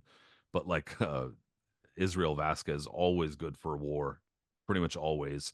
And also a couple of fights, especially since the Marquez fights are so known and obviously what he's known for. The Oscar Larios fights earlier in his career were just fucking wild too, bro. I think just recently one went up on YouTube that hadn't been up for a long time. So check those motherfuckers out. But the guy was a warrior. Oh, no, absolutely. And I mean, like those type of fights like that, like the mid 2000s were still. early to mid 2000s was still like stacking up pay-per-view cards where you had like, Easter egg, like you would call them Easter eggs if you watch them on paper, like if you watch a DVD back in the day where you find like little gems that you weren't expecting. And the same thing with like these pay-per-view shows back then. Like a lot of them were stacked to the point where like, okay, like you said earlier in the show, they were built where they were just kind of like, okay, even the main events sometimes were just showcases. Look at a couple of those Barrera pay-per-views that HBO actually produced with Lampley and the rest of the crew that were announcing them. Like Barrera Mazanki Fana, for instance, or Barrera against a completely shot Kevin Kelly. Why were any of those even pay-per-views in that matter? Because I just the politics, whatever, they had to do something. But like sometimes on those shows, you would get a random fight where it was supposed to be just kind of a showcase fight. It ends up being a random, a fucking war. And like, for instance, on the undercard of Lennox Lewis, Michael Grant, you have Paul Ingle against who was supposed to be a shot Junior Jones. You know what I mean? Junior Jones, after he got knocked out by Kennedy McKinney, had been going life and death and just looking like absolute, shit for the most part.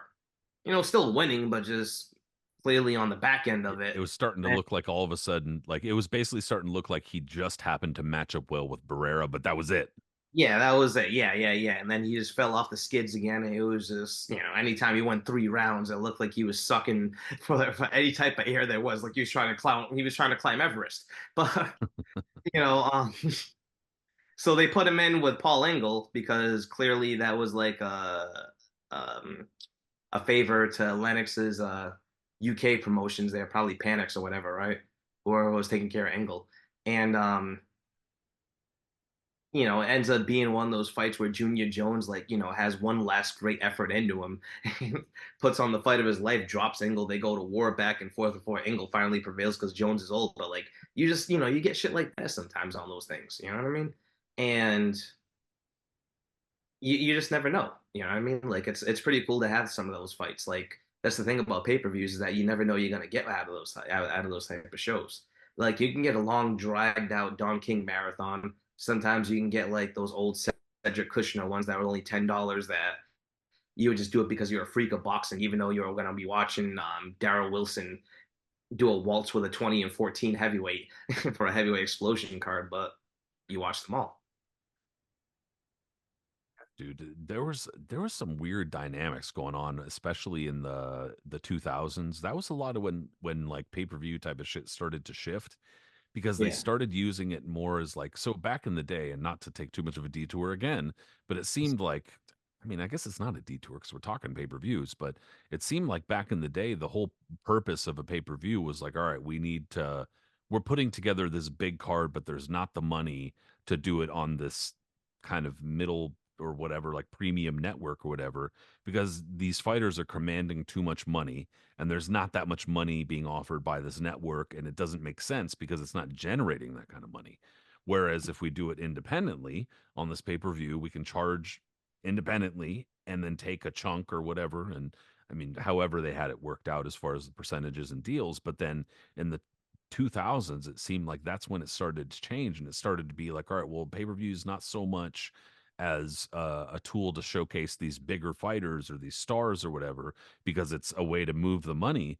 It was more that like it almost seemed more like these fighters need to fight and we Yes. need Oh we yeah. need to give them dates, but these networks aren't interested in paying us to have this fighter fight this shitty fucking contender or this fight that really there's no clamor for, there's no push, there's nothing real, there's no fans really saying they want this fight, but we need to keep this fighter active, so thus we're just going to put him on pay-per-view and whatever happens happens. And I guess the upside to that is also you get to see very directly what that fighter is able to move, how that fighter sells. Are they going to move tickets? Are they going to move pay-per-views? All that type of shit. And but that's also could be a potential downside because when you figure out, oh shit, that fighter's being overpaid. That fighter was selling shit and they were making a X on fucking HBO. That changes your perspective. But it also changed the landscape as far as how the sport goes and what constitutes a pay-per-view and that type of thing. So that goes directly to what we were talking about before with PBC, but also with other promotionals or promotional organizations where it's like, dude, you could really get fucking anything on a pay per view. Just the fact that it's pay per view doesn't mean it's good. You could get anything. I mean, no, the like what you just said over that point right there is like there's a lot of fighters that they didn't get popular because, they just ended up in the era where they got slaughtered at the bottom of a pay-per-view. Like they never had a chance to actually, you know, um, That's headline like the the show. stereotype is the whole Don King burying fighters on pay-per-views. Yeah. That's like Like a Don King, stereotype, you know? exactly. Don King is almost like, all right, to bring in a wrestling term, for instance, like there's a lot of people that complain and say that AEW, for instance, like the um the alternative to WWE, Mhm. been around for a few years now. They have way too many people on their roster, right? And I think they do. They try to figure out how to slot them and all that, whatever it may be. And And it Don winds up King, with garbage storylines because you yeah, can't do and shit. not only that, or if they can even get on TV because there's just too many fucking people on there. And Don King in the same thing. He had so many champions. The dude was just literally signing everything he could back in the day, as a lot of proud promoters would. But there's so many slots you can get. How many like Don King moving from HBO to Showtime in the early '90s? How many slots can Showtime conceivably give you? And especially back then, where today, for instance, the average premium show on ESPN or on show well, not Showtime obviously, but like all these other cards, or like the Zone, for instance, they show you like 4 or 5 fights on a row, right? Back in the day, they were not going to show you on Showtime 4 fights. They were not going to show you on HBO 4 fights. Sometimes they would show you one. Most of the times they would show you two. That was it. Very, very, very rarely would they ever show you 3 fights. Yeah. And it Now, was a big deal, and they'd be like, "It's a triple header. yeah. Fucking triple," you know? And if it was a triple header, usually it was because like an Olympian or somebody in a 6 rounder would be, some high profile Yeah, motherfucker. some promoter was package a dealing these fucking Yeah, yeah. yeah, yeah. Where he would just come in for a showcase where everybody knew it wasn't gonna last that long. Then you would get to the two main fights. Like, getting a card where you had Meldrick Taylor, Camacho, and Whitaker fighting on the same show, all three of them, was a rarity back then. So what I'm getting at is that like a lot of these dudes, they couldn't build themselves, even if they were like premier talents, to like get the fan base they wanted, because they never had a chance to really showcase on an event where they were going to be able to like be their own main event. Like Mark Johnson, for instance, like all right, he already had a strike against them being an American, as a flyweight, right, and then junior bantamweight subsequently and stuff like that. But like he goes to the West Coast, fights on fights on Fox Sports, Prime, and stuff like that, Great Western Forum, builds a reputation over there. But he never got a shot. I mean, like he was featured on pay per view, like he won his first title on pay per view when he knocked out Tejodo in the first round. But that was like a low level pay per view. That wasn't like HBO or Showtime or something. That was like one of those distributor ones. And then in his prime, in his absolute prime, like yes, when he knocked out Arthur Johnson, that was an ESPN plus ESPN2 main event.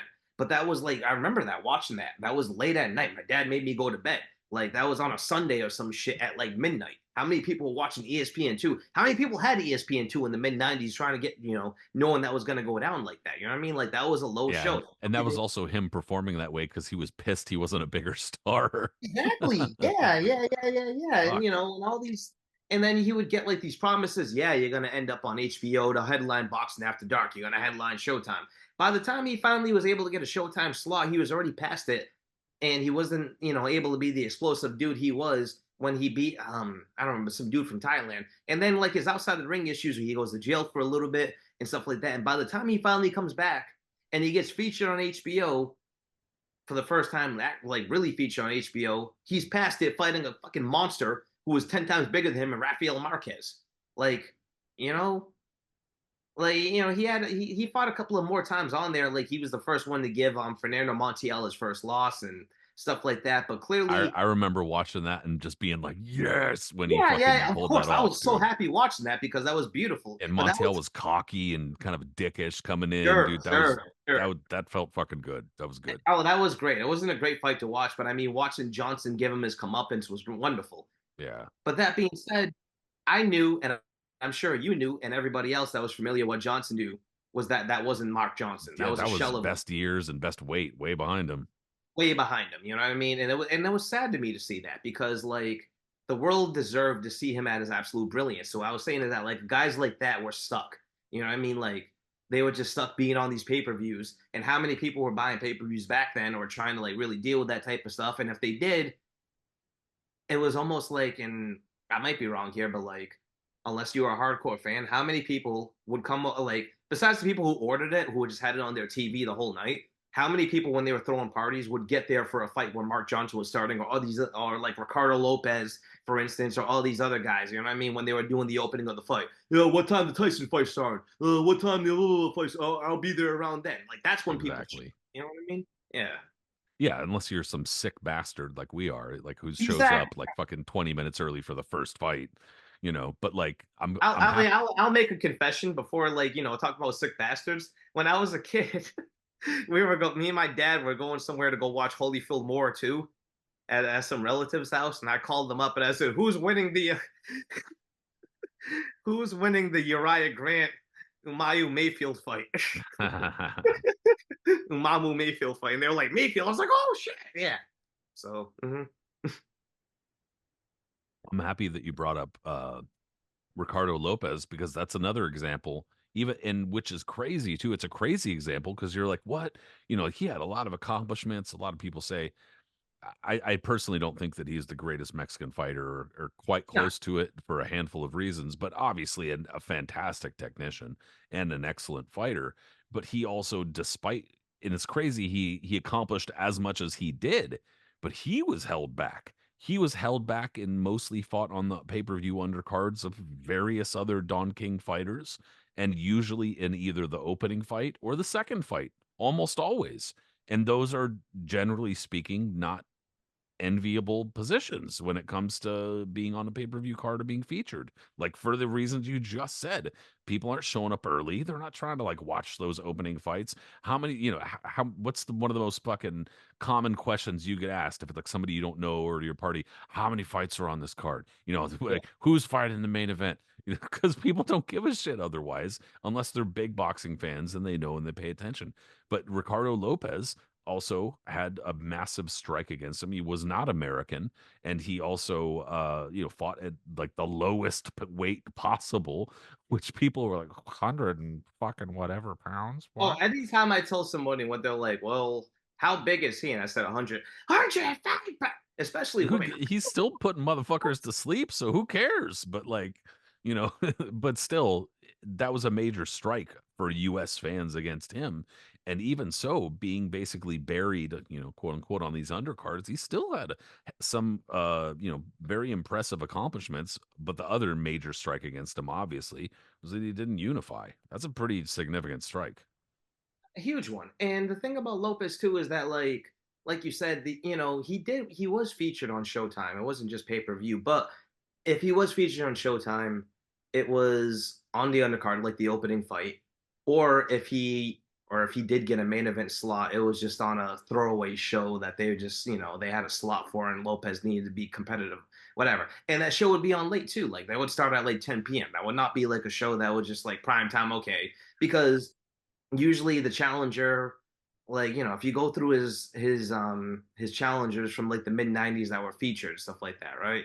There was Ala Velamor from the Philippines, you had Andy Tabanas from the Philippines, Morgan and Duno. These are all off the top of my head. Some dude from South Africa, Kitty Chai Preacha, I think from Thailand. Like, none of these guys were just like, oh man, I need to be home to watch Ricardo Lopez against Rocky Lynn or some shit. Like, no, and it's the only time like when it's unfortunate that, like, because at one point Don did sign Michael Carbajal, who was the contemporary and the Olympian from the '88 Olympics and the first $1 million guy who from at 108 pounds, who like all that type of shit, and they signed them at the same time, featured them on a pay-per-view where Carbajal beat Melchor Castro for a belt, and all that, and you would think, okay, he promotes them both, why don't you put them together? It never happened. It just didn't.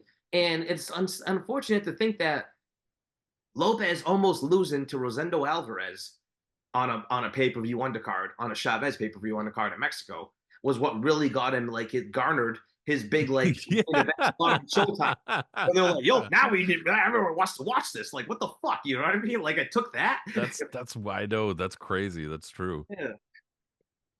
That's pretty Like, funny. it And took him getting dropped and beat up a little bit where people were just like, whoa, now we'll give him a main event slot. Like, this is a big one. yeah, he had to look a little less invincible. But dude, you just Exactly. Yeah. look at his fucking his record. and you just go down, and the dude barely fought in LA, barely fought in Southern California. He fought in Mexico a handful of times, and I'm talking about like after he became champion. But it was almost all in Vegas, which is obviously, at least in terms of location, a lot closer to Mexico or to where a lot more Mexican Americans might live. But that's still not like, that's still a trek. That's still relying on fans to, go somewhere, which in my opinion just goes to show that there wasn't really ever any interest in like building a fucking fan base for Lopez in that regard. But that kind of sucks. Does that mean like what if they would have matched him that way, or maybe he wouldn't have been undefeated or whatever? I don't know, but I mean, it was a different time period. Like I will say that the lighter weight divisions, strawweight, junior flyweight, are definitely stronger today no than where they question. were there, no question. But if you watch Lopez footage, and I still don't understand why it's like a common practice for today these people to bash him. It makes no sense. If you watch him, regardless of like whatever, I think he still holds up, bro. Like, look at how efficiently he still takes those guys out. It's not like he lets them linger around and all that. Like, he just beat the Textbook. shit out of them because like he's an incredible fighter. He's one of the best fighters that ever come from Mexico. Like you said, I don't consider him the best fighter to ever come from Mexico, but he was a beautiful fighter to watch. Like, how many guys, from that school, even better than Marquez, I think, technically. The way he would just hold his hands before the round would just start, just bouncing there, ready to go. You know what I mean? And the announcers, whether it was Showtime or HBO, when they got to announce his shit at the very tail end of his career, would always comment on that. Everything was just so perfect. There was nothing ever like what's it called? There was nothing ever Like wasted. wasted. Yeah. Yes, you know what I mean? There was always the thought process of everything he did, and it was just beautiful. Just a oh man, incredible fighter. Yeah. And I'll just, yeah, technical brilliance. So, but again, those are the guys that used to suffer on those type of undercards. And there's a lot of those type of guys that were never really able to break out to be their own star like that. Even Terry Norris, for example. Norris is one of my all-time favorites. You know what I mean? Yes, there was many fights he had where he was the headline act, and he was a big. I mean, look, he was a big fighter, like a big star, but he never had that big like headlining pay-per-view event that he always clamored for. That's what I'm getting to. Like, he headlined his own events, but there was always still just kind of a to it. For instance, when Sugar Ray Leonard came back, that was an event, but there was weird circumstances to it. Leonard, when's the last time Leonard had fought at 154? And And he had what? that was Terry's like complaint too at the time, was that he was basically saying, so he fought Meldrick Taylor, and then Yes, he fought Ray Leonard, and basically the perception, or at least what was kind of being written at the time, was like, oh, he's fighting these older fighters or or smaller. fighters of Yeah, yesteryear, fighters who are making their comeback. And he was pissed because he was like, I don't want to be matched with these guys. I want to be matched with the other like contenders and the other young guys coming up. But I mean, I'm sure he liked the money, but he wanted more respect. He wanted like, he's like, I'm a real fighter. I'm not just beating these old guys up. But yeah, he never really got well, part of it too was he faltered at fairly a couple of key moments, to be yeah. I honest. mean, like, going through that Luis Santana thing certainly didn't help Yeah, it anyone kind of out at stalled his all. career for a minute. Yeah. Absolutely, but it's still sad to think that, like, all right, by the time he's finally in position to have that massive pay-per-view event. Either it's going to be Trinidad or De La Hoya. It looked like Trinidad at first, and then he realizes everyone does that Don King stole bajillions from him, and he's like, and he's like, "Fuck that, I'm out." And well, again, like, I'll not to veer, but like, I remember there's no Twitter back then. The internet is still in its infancy, and I'm a kid, so it's not like I can go on fucking boxing.com and look up what happened. I remember reading that Norris and Trinidad was supposed to fight that entire week. I'm anticipating that they're going to be fighting. Um, I think my parents were moving, so we couldn't watch TV that weekend. So all I had was the newspaper to figure out what happened. And then reading the newspaper the next day and seeing that Troy Waters was fighting him, I was just like, wait, who? I was like, what happened to Terry? You know what I mean? Like, I was definitely literally confused. I didn't know what was going on. Like, I'm fucking a young fan in his like, young phase of still just okay, if they're supposed to fight, they're gonna fight. Like, I don't know about these pullouts and all this other, stupid shenanigans behind the scenes. So there goes that. But now he's gonna fight De La Hoya, and he's gonna make more money probably. Absolutely, he's gonna make more money fighting De La Hoya than he would have Trinidad. De La Hoya is the biggest cash cow in the business. and Norris deservedly deserved this fight, right? I don't mean to use that word twice, but you know what I'm saying. Like he absolutely deserved that fight. Yeah. Like everything that he gone through, this dude was a pound for pound entrant since 1990, arguably. You know, and besides a couple of hiccups, the Simon Brown fight and his weird ass trilogy with Santana, Norris had always remained a top level fighter. And I loved him. I loved him to death. I was a fucking Norris stan. You know what I mean? Quoting the Eminem song. But like, I, it's sad because he's like the prototype of that shit. Like he was right there of being that dude. And even if he had lost the De La Hoya fight, which he definitely would have, considering now everything, but like he deserved that payday. You know what I mean? He deserved that shot, and he never really got it. So it's like it's interesting how we would talk about how we were talking about pay-per-views now and talk about fighters who was kind of affected by that whole thing of never really being able because of it. But like, yeah, those are two guys: Ricardo Lopez, Terry We're Norris. just having a Um, conversation, bro. yeah, and it's that's the truth with it. But like, a guy like Norris and there's others. Like how long did it take Hopkins to break out of that mold before it took the Trinidad fight before he did that? You know what I mean? Well, Um, and he also, I mean, I guess to be fair, he also he was working against the system. That's totally true. So a like thousand that's percent, yeah, thousand so percent. like him and his righteous rants against the system. I Sure, mean, that didn't help his cause. Yeah, some of those things also I'm sure were on him. I'm not mhm, gonna lie, because he went through a lot of promoters. He went through a lot of like handlers and shit like that. And generally speaking, that doesn't speak well of you either. of Like course. that's not but we also are well aware with how boxing works and who gets taken advantage of overall, the fighters. But even so, Hopkins was a guy who just kind of he did have to do it the hard way. He had to do a lot of shit the hard way. He had to go through a portion of them the middleweight division. Like for instance, we talked about this before. Like William Joppy, dude, that fool had the WBA title for like several years, but was like defending it against a wing of the division that was just not good, dude. And he is like, kind of in his own little world over here. Meanwhile, Hopkins was having to go through a lot of the tougher fighters and a lot of even if they weren't like great fighters, but guys who stylistically were a real pain in the ass because he didn't have the option of picking and choosing who to fight, and so he had to go through the ringer, had to go to fucking Ecuador. To Quito in a raucous Sure. crowd, get his ass kicked a little bit by homeboy Segundo Mercado, and Yeah. then somehow, luckily, get a draw in that fight he probably should have lost. Ugh. And then and gets the rematch, and even so holds the title for a number of years until he even gets the respect to become a star. Yeah, and and then you think of that time period. This is the 90s you were just bringing up. Those guys would have been featured. it- It's crazy the way the boxing business has changed because if you're a fan like us and most people that listen to the show obviously are, it, if you watch it, you don't really think like because you're just a fan. You don't think about like the changing of the sport of it, like because you're just watching boxing. You know what I mean? Like I'm a fan of boxing. I don't think people that watched it from 50 years ago. Like you realize that the sport's changing, but you're just still watching the sport of it as itself. So you're not thinking about the changes of it. But then if you really sit down and talk about it, or like really like think about it for a minute, you're like, damn, a guy like Joppy, a guy like Hopkins, a guy like hell, even Keith Holmes for that matter, probably would have been on pay-per-view in this day and age a lot earlier than what it was back then. This whole industry has changed because like a guy like Joppy who toiled on Showtime, and rightfully so. I mean, he was a secondary champion. It was a bad time to be in the middleweights before Trinidad showed up.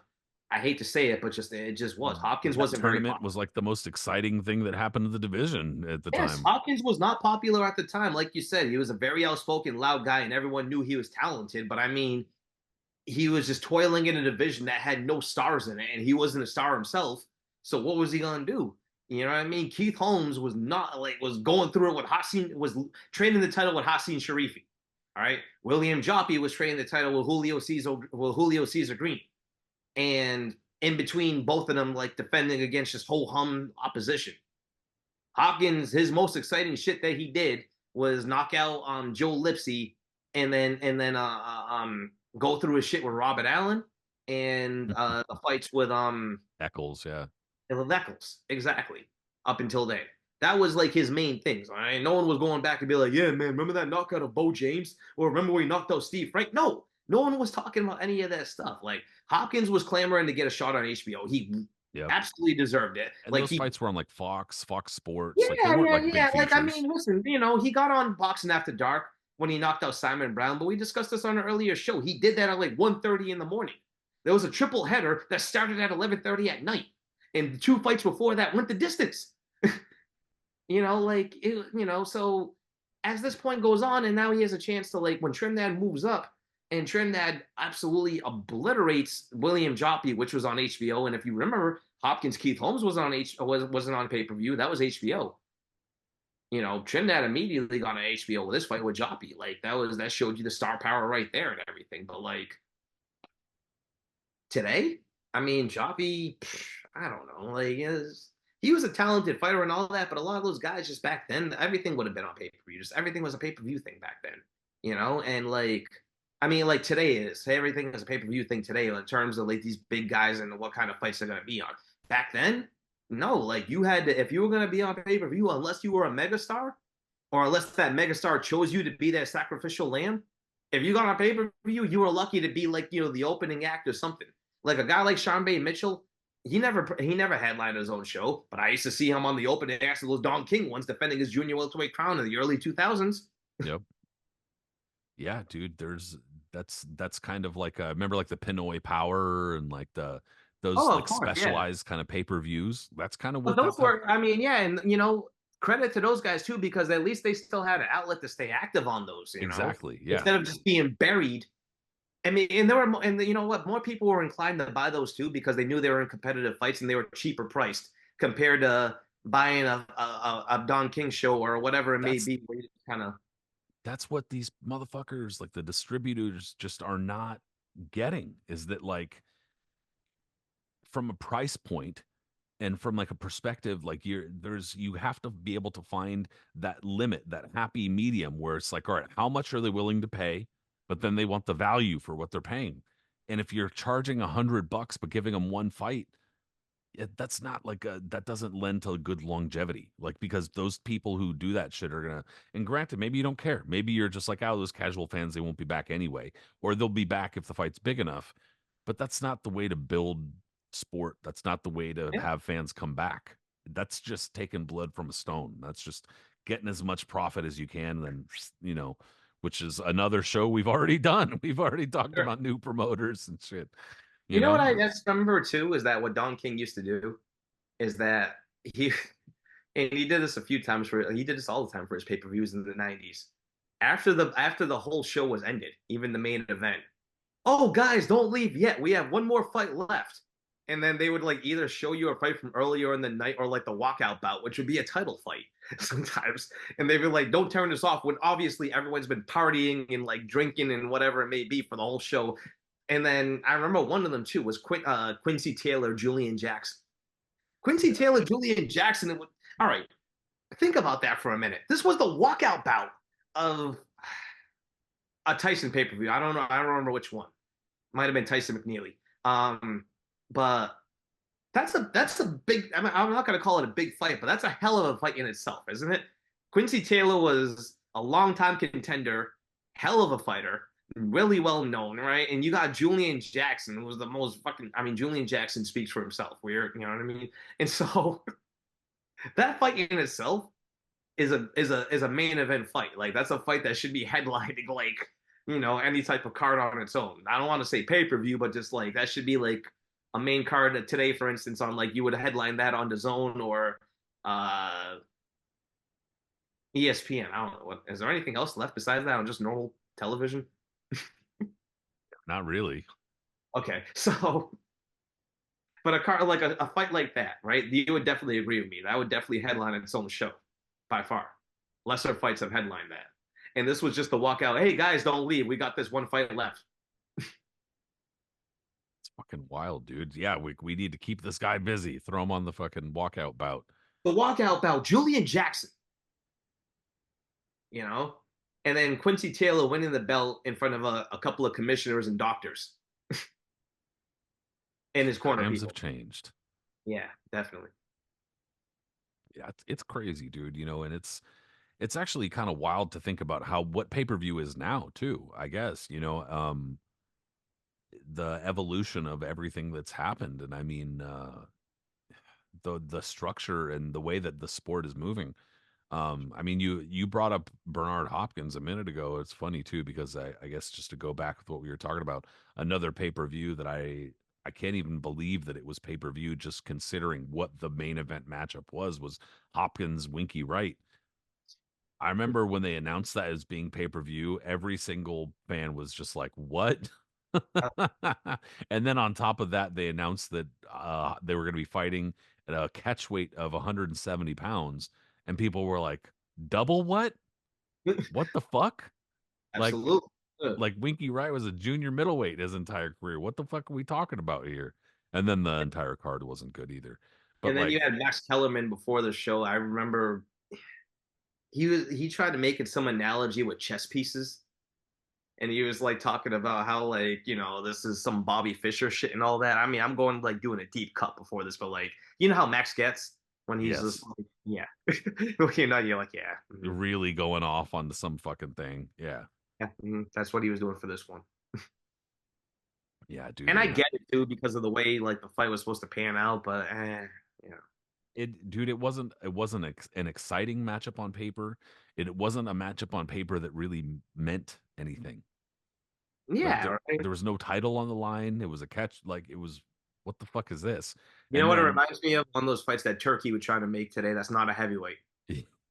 yeah, yeah, he was just really big Winky Wright fan and wants to see him get his ass kicked by Bernard Hopkins or something. And even worse was that I remember after that fight, there were a bunch of people going, Winky Wright won that fight, and I was like, don't start. Come on, Hopkins was not exciting, but don't start. Yeah, Get out like of here. Hopkins them. He did what he always did.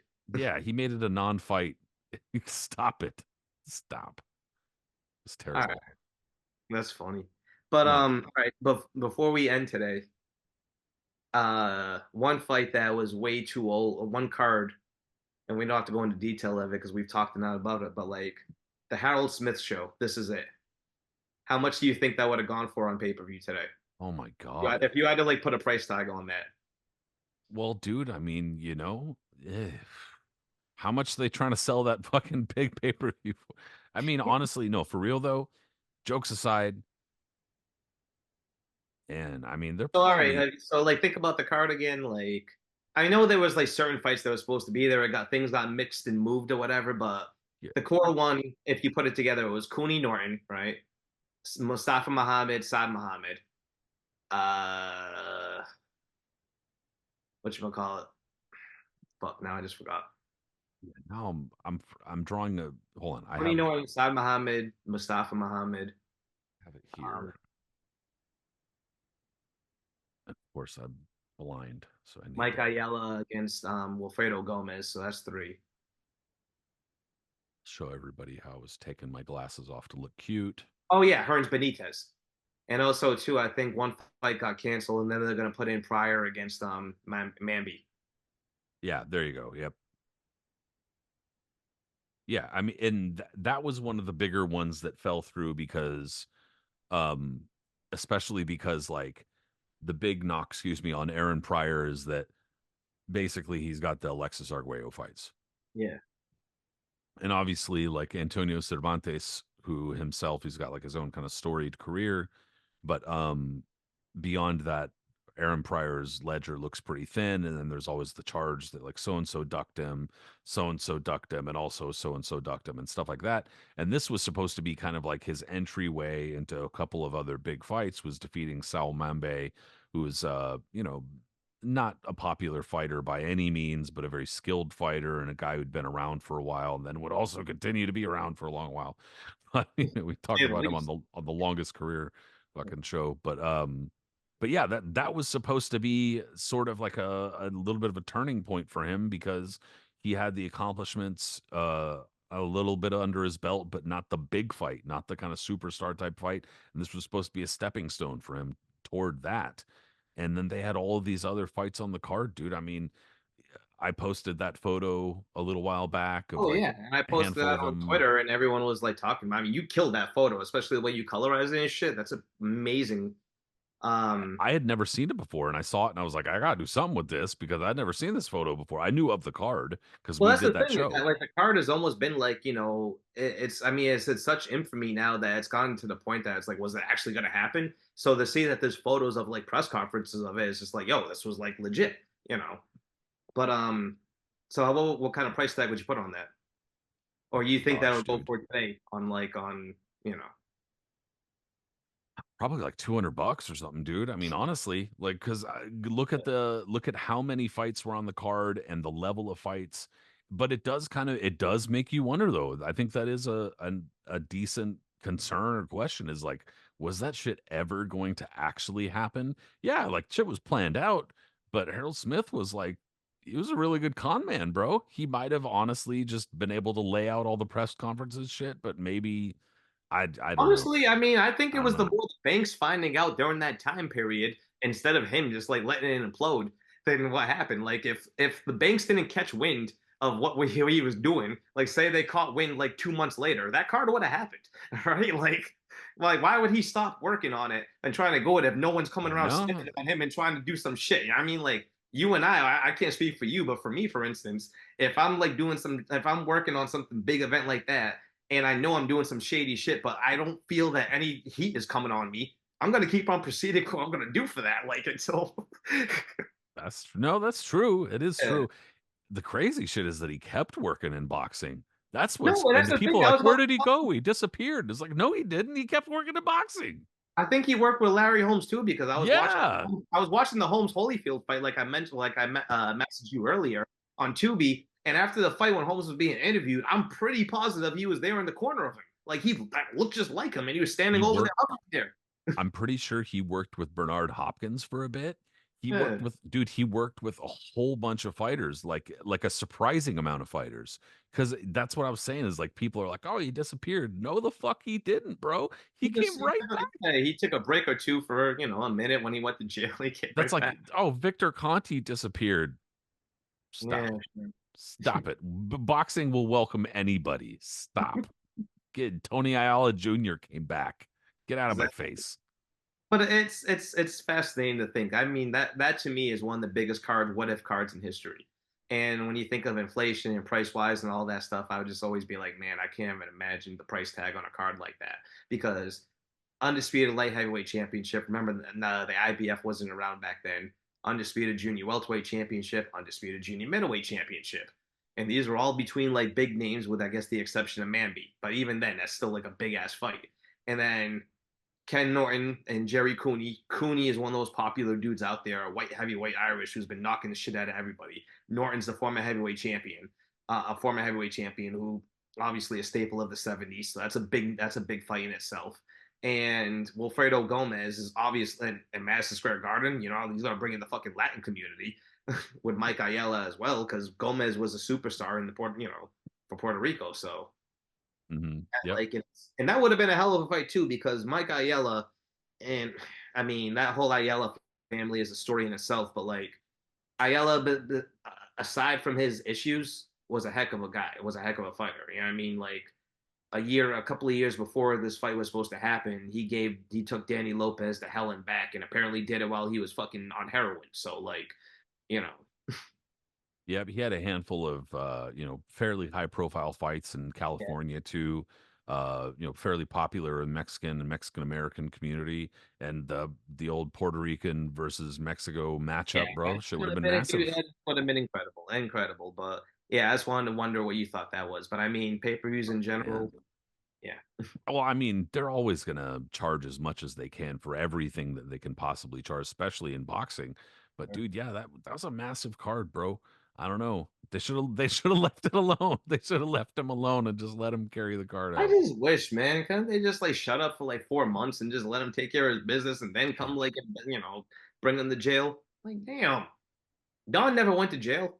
In a lot of the stuff that either happened or was supposed to happen on that card or whatever, or was scheduled to, it did wind up happening later or almost did, or it happened kind of or it unfolded in its own, more organic way or whatever. But still, it would have been just It pushed would to have give been it a little perfect right push. there. I mean, like, yeah, Hearns Benitez ended up happening on its own. MSG made sure to keep Holmes and Cooney. And I understand why they did that too, because they knew their fan base and they knew that Cooney was massive in New York. And if they didn't take that fight and keep that on, they would have been stupid not to, even though that turned out to be a massacre. And unfortunately, Saad Muhammad and Mustafa Muhammad never had a chance to get it on. That's like they had that first fight, but that was supposed to be their rematch, and everyone was like really hyped about it, and that would have been a great rematch. You know what I mean? Especially the way they're both at their peak at that time, but it is what it is. And prior Mambi also never ended up happening, and same thing with Gomez and Mike Ayala. So Yeah, like everybody else just kind of had their own, their own careers developed as they developed. Yeah, just that would have yeah, been a you cool know, or card. whatever happened, like you would never think about it, like it again, like it would have been absolutely perfect for Saad and Eddie Mustafa to get it on at that point because no one would have expected that literally within months, not even a year, but probably within months, both of them would have lost their straps and just kind of like, pattered on a downward spiral. Um Gomez within a year was going to end up challenging Salvador Sanchez and things would happen. Ayala never really, I mean, he did get a couple of more title opportunities, but that was the end of him. And then Pryor, who we've discussed plenty of times on the show, was about to enter his own permanent midnight soon after in a year or so. And Mamby do what Mamby did and last be one of the longest reigning professionals in boxing history. So, Yeah, just wild, wild shit yeah, as far as the long length of his career. I'm so sad I never got to meet him, man. I mean, like, there's been people who have said that he wasn't much of a talker or anything like that. And I totally understand that. He didn't seem like he was a guy that said a lot, but it just to be able to shake his hand would have been enough for me. You know what I mean?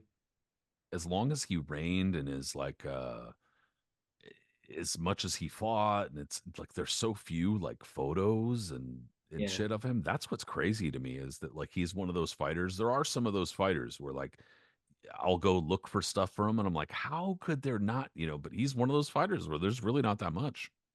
Nah, I mean, because he just wasn't that popular, and it's incredible to think, but like, I don't know, for whatever reason, I'll leave it at this. I just love that him and Larry Holmes were like besties. Because Hmm. it just seems right. Like I can see Holmes being the guy that because Mamby seems so soft spoken, right? And like kind of chill and like to be the voice of reason. And Holmes, obviously, as we've seen, is a guy that didn't hold his tongue on anything. Was Yeah, always not a yelling. lot of reason to him. It always being pissed off and wanted to fight the man. And I could just see Mamby, yo, Larry, man, chill, it's okay. Like being like the guy patting him on his back because he was And so like much half smaller. his He was a junior. size. Yeah, it's good. Okay, so you're right. Saltiest dude on the face of the planet. Oh, Love him though. yeah. I mean, we have to. Larry is one of my all-time favorite fighters, but yeah. When Harold Smith came involved, and Larry Holmes mentioned that he came to Holmes's house with the uh pillowcase filled with cash, and then he was, and I said he was gonna have some other stuff. He said the first thing he did was phone Mamby. And Mamby was like, "Yeah, it's legit. He did the same for me. I took it." you know. Rolling up in the fucking, in Yeah, limos and shit like that. The dude had the game going. sure. So, all Now, right. dude, it's this weekend and also kind of like the culmination or the collection of pay-per-views that we've had lately and also will continue to have. Look, Yeah. dude, there's always shit going on in boxing. I don't know that I would say it's necessarily an exciting time right now, but I would say that we're kind of in a transitional period where, at least for me, I'm poised, kind of coiled, waiting to see what's going to happen next in the sport because we're going through a lot of changes. Premier Boxing Champions and its deal with Amazon, the Turkey Al Sheikh, His Excellency, and whatnot cruising in and We're seeing what still he waiting for that bag, sir. yeah, look it up, bro. He's kind of cruising in and kind of making things happen, but we're still not really sure what's going to happen with that. Yeah. DAZN, who fucking knows? Golden Boy, who really fucking knows? Uh Ryan Garcia, Finally found their nobody knows what Ryan planet Garcia, that fool's right? on. Yeah. Nobody knows what dimension that fool's in right now. So, and I mean, there's a lot of things going on right now that we don't really like. There's a lot of changes, bro, for real.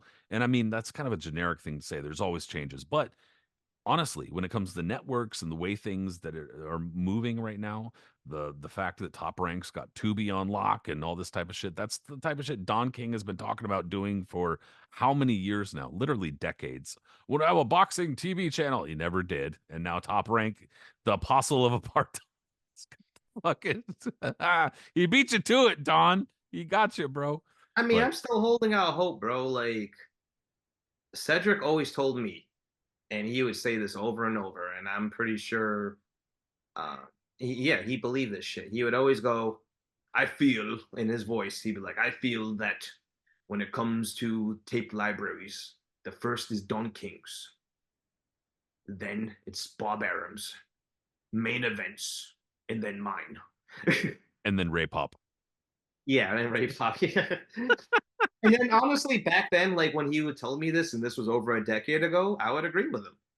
That he would say, like, if you put them in order, like Don's would probably be there, Bob's, main events, and Cedric's. I don't. Golden Boy probably has surpassed Cedric since then. Maybe I would guess. I would probably say, I guess, but like, I don't know. It doesn't matter. But like, yeah, I would do. I would kill to have a Don King library of like his fights, man. Imagine. What is he doing with them? He isn't doing anything. We don't know. I don't. I Damn. can't even look this shit up. I don't know if he has a warehouse in Ohio somewhere, like holding them. I know Aram. There's been interviews and like articles about about how they hold the vault, right? And like there's a couple of guys that like work down there and just kind of and there's like you got to have like keys and locks and all this shit to get into it over there. Like it's crazy. Well, I don't know. I don't know anything about Dons. I have no idea. All right, I worked on Cedric's. I can tell you right now, not anymore. Like I think Dimitri Salida's promotion has bought the rights to them. But back in the day, before when Cedric was still alive, they were sitting in a warehouse in New Jersey, in the middle of some part of Jersey, where me and my ex girlfriend, he hired her too because I couldn't do it on my own, would send us on a bus every day to go out there and fucking take tapes and literally write them down. And we were just like had to write down what was on the thing of it. That was us taking like notes on it. So he can what was that? What's the thing that they do? Like catalog it or Cataloging. Yeah, yeah, yeah. We were cataloging it. probably so that he could have it appraised and know how much it Yes, was that's what he worth wanted. too. That's exactly what, because he was trying to sell it off. Yeah. He was, and the problem with Ced's collection back then was that like all the dudes, the big names that he had, he was in lawsuits with, so he didn't have the rights to those fights anymore.